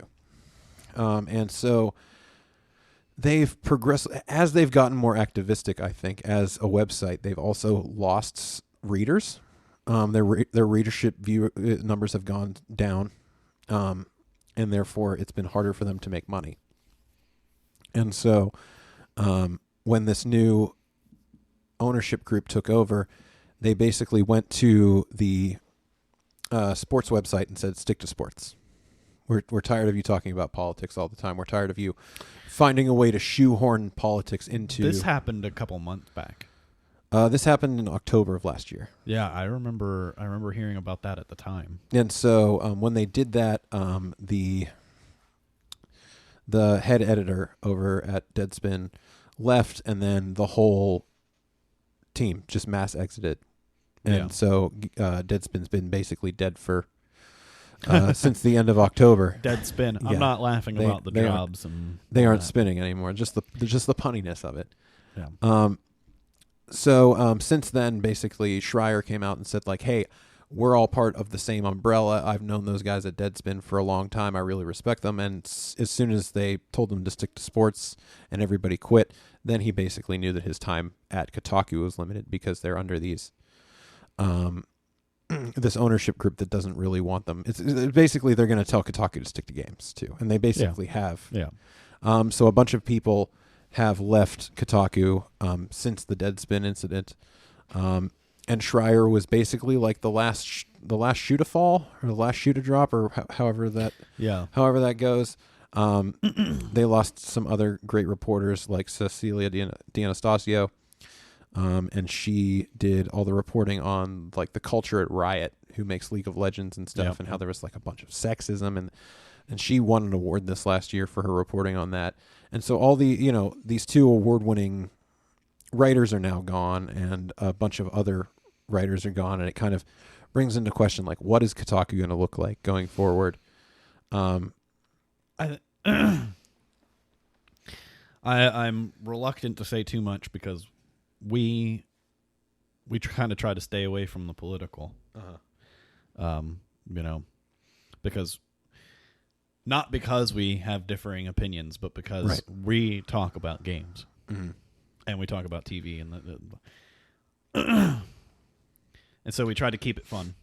Yeah, and I feel like politics has its place, and it's not here, so I'm a little bit reluctant to talk about it. Well, I only bring it up because the guy that wrote the last article that we talked about is the same guy. So I just worry that with that website sticking basically just to games and less about the stuff behind games, and this guy leaving, I wonder, I'm sure he'll get a job somewhere else and we'll still read his work and stuff like that. Right. But he was basically, his investigative journalism was really what was keeping that website afloat. It's a big deal. I mean, that's a lot of big articles. Yeah. Huge stories. Without his scoops, I just wonder how long Kotaku has as a website, Well, it makes me wonder because, like you said, it sounds like their viewership was dropping as they got more activistic. If they're trying to bring it back in, like you need to have the investigation side. I feel like the investigative journalism that he did was huge, obviously, but if they're just trying to say we need to bring it back in to focus, people are here to hear about games. Yeah. and they're just trying to bring it back in so they can increase their viewership. I don't know. You can't fault them for that. I don't, and that's the thing. That's where this whole thing comes into like this conflict where I really appreciate the stuff that he does. Right. But as your website is continuously changing its focus to be this activistic kind of way, and where you're always talking about change and how you want to make change, and you're kind of doing these investigative pieces to expose these developers and stuff, and you're working to do that, but also your viewership and your readership is going down and down and down. Like, this is a business, and these companies need to make money, and right. and what really the real crux of this whole thing was when they had signed this big advertising deal with State Farm, and their readership had been so bad that they promised basically this many unique views for their ads to State Farm. And it was so bad that they just weren't receiving them, and they were coming up to the end of the contract, and they hadn't gotten these viewerships, the viewership that they needed for the agreement that they signed with State Farm. So they decided to throw up just tons of pop-up intrusive ads all over their website to try to make up for it. And so everybody freaked out at the website and was like, "This is ridiculous." And they like put out articles like pleading, like, "Hey, write our stupid new owners and tell them that this is unacceptable, this is stupid, this is bad for the user." And I agree with that as somebody that's going to be, as somebody that frequents their website. Like, of course I don't want like obtrusive pop-up ads and stuff, but at the same time, it's like, if you weren't so activistic, then you would still probably have more readership. Then you wouldn't have to just like try to fulfill this quota of ad space. You would have the readership that you wouldn't need to do that in the first place. So I'm coming at it from trying to defend the company, trying to make its own money, because like they're losing money on this website. They're making less and less revenue every year. I'm sure there's someone who's frustrated saying, the company and their money, it's all about the money, but the money's how they pay the employees who feed their families. Yeah. So it does matter that they run the business in a way that's effective, and if allowing, I'm sure there's a balance. Yeah. I mean, it's a shame that he left. Well, like I said, he'll end up somewhere else, and he'll continue to do his work. I mean, all the contacts that he has and stuff like that, they'll transfer over. I just wanted to bring it up because I know that he's a controversial figure in the game industry, in terms of what he does. I know that I don't agree with him on some things. Yeah. But I do agree that his journalism has been super impactful, at least. Like, Rockstar wouldn't be doing this if it wasn't for his article, I don't think. The same thing that Riot wouldn't have changed at all if it wasn't for the reporting that Cecilia did. And so I think that they're important, but they also tend to beat the same drum so frequently that if I'm a reader, I'm just seeing the same points just continually regurgitated. And I'm like, I turn to YouTube for a lot of stuff now.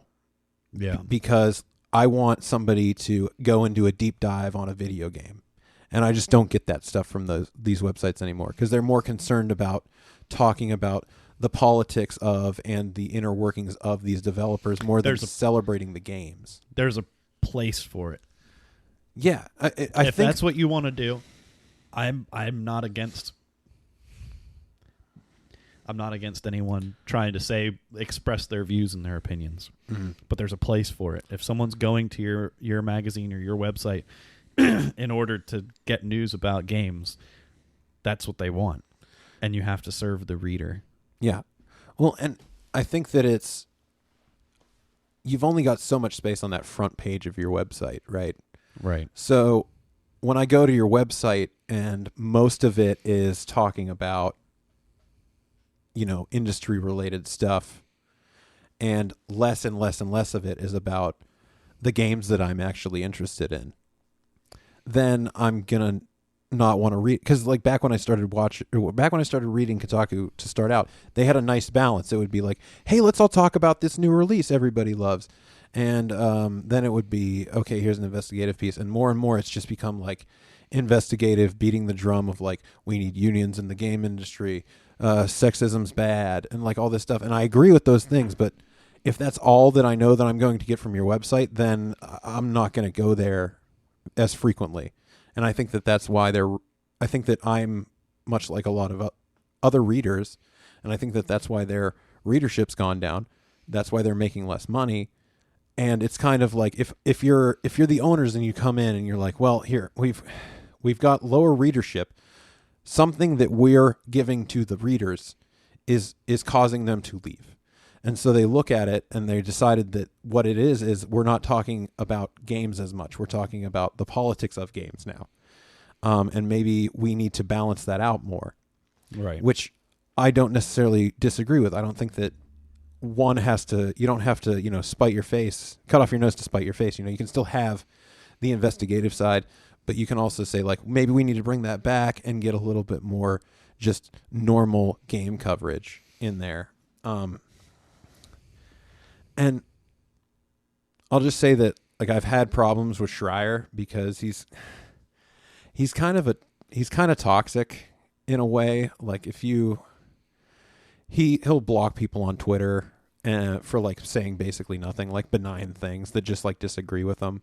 And then he'll like have a block list. So if he blocked you, then if you have any followers, he's blocked them too and stuff. And it's really weird. In his goodbye to Kotaku, he basically said like, as a journalist, it's easy to fall into the trap of believing that your work is beyond reproach.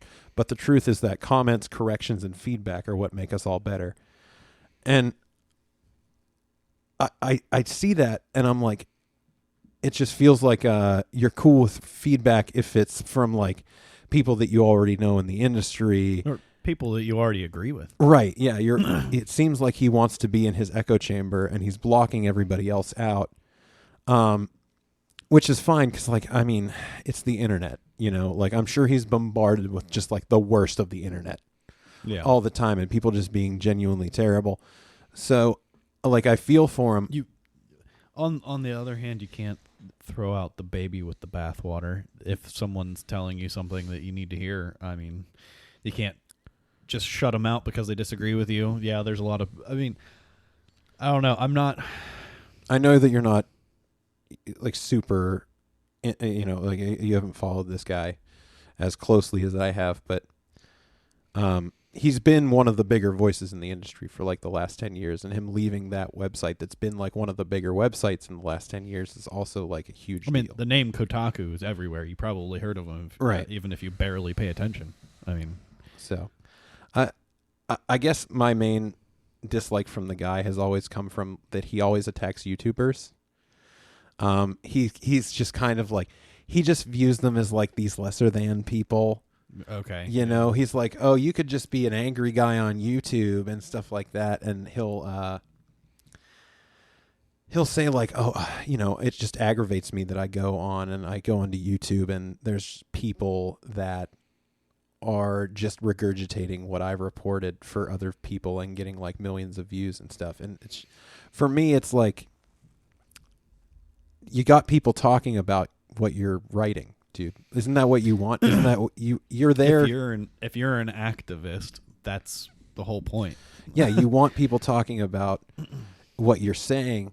You want that conversation to spread to as much people as possible. And really, that argument to me just says like, well, I also want credit for it too. Yeah. And also, I find it really funny that he would criticize YouTubers for taking his content and then using it to get an audience for themselves based off of their content, when it's like, guy, I go to Kotaku every day. I can tell you that 75% of your articles are reposts from a different website or Reddit. Like it's I've gone to r/gaming after going to Kotaku, and they've written a new article about something going on in gaming, and then I'll go to r/gaming, and it'll just be, here's the original story, and the Kotaku article is, well, this user on Reddit said this and that, and so they can make articles and make money and get page views off of stuff that they've seen on Reddit, but YouTubers can't. And like you can talk about reporting that other websites are doing to get page views for yourself, but you can't let YouTubers make videos about what you're saying. Like it seems really petty. Yeah, so it is petty. He seems like he can be a very good journalist, but he also seems to be kind of like petty and just combative. So I don't know. I'm sorry we got off on that tangent, but no, that was good. So I think that we got through the news. all the news. Yeah. Well, that was faster than last time, at least. Oh man. Is there anything that you'd like to add before we close out, Joe? I would like to take a leak. Oh, okay. And then we can reapproach this. We're not going I can't even think straight. We're not going to discuss a game leak. No. We're going to discuss a Joe leak. Yeah, I need to go drain the main vein. Okay. Well, while Joe does that, I'm going to tell you a little bit about where you can find us on social media. So you can send your questions, suggestions, and corrections to our email at nonsensorypod@gmail.com. You can follow us on Twitter at nonsensory1 and like us on Facebook at nonsensory. You can also find us on YouTube and your Spotify or iTunes. Just search the Nonsensory Podcast. And that's about it for today, guys. We'd really like to thank you for stopping by and checking us out. We should have another episode talking about some TV coming up here in the next few days as well. We're going to do a devs review discussion, kind of. We're just going to talk about the whole devs series and what we thought about it. And we're going to have a little anime discussion. So get ready to get real weebo, okay? All right. Thanks for stopping by, guys. We love you. We appreciate you. Thank you.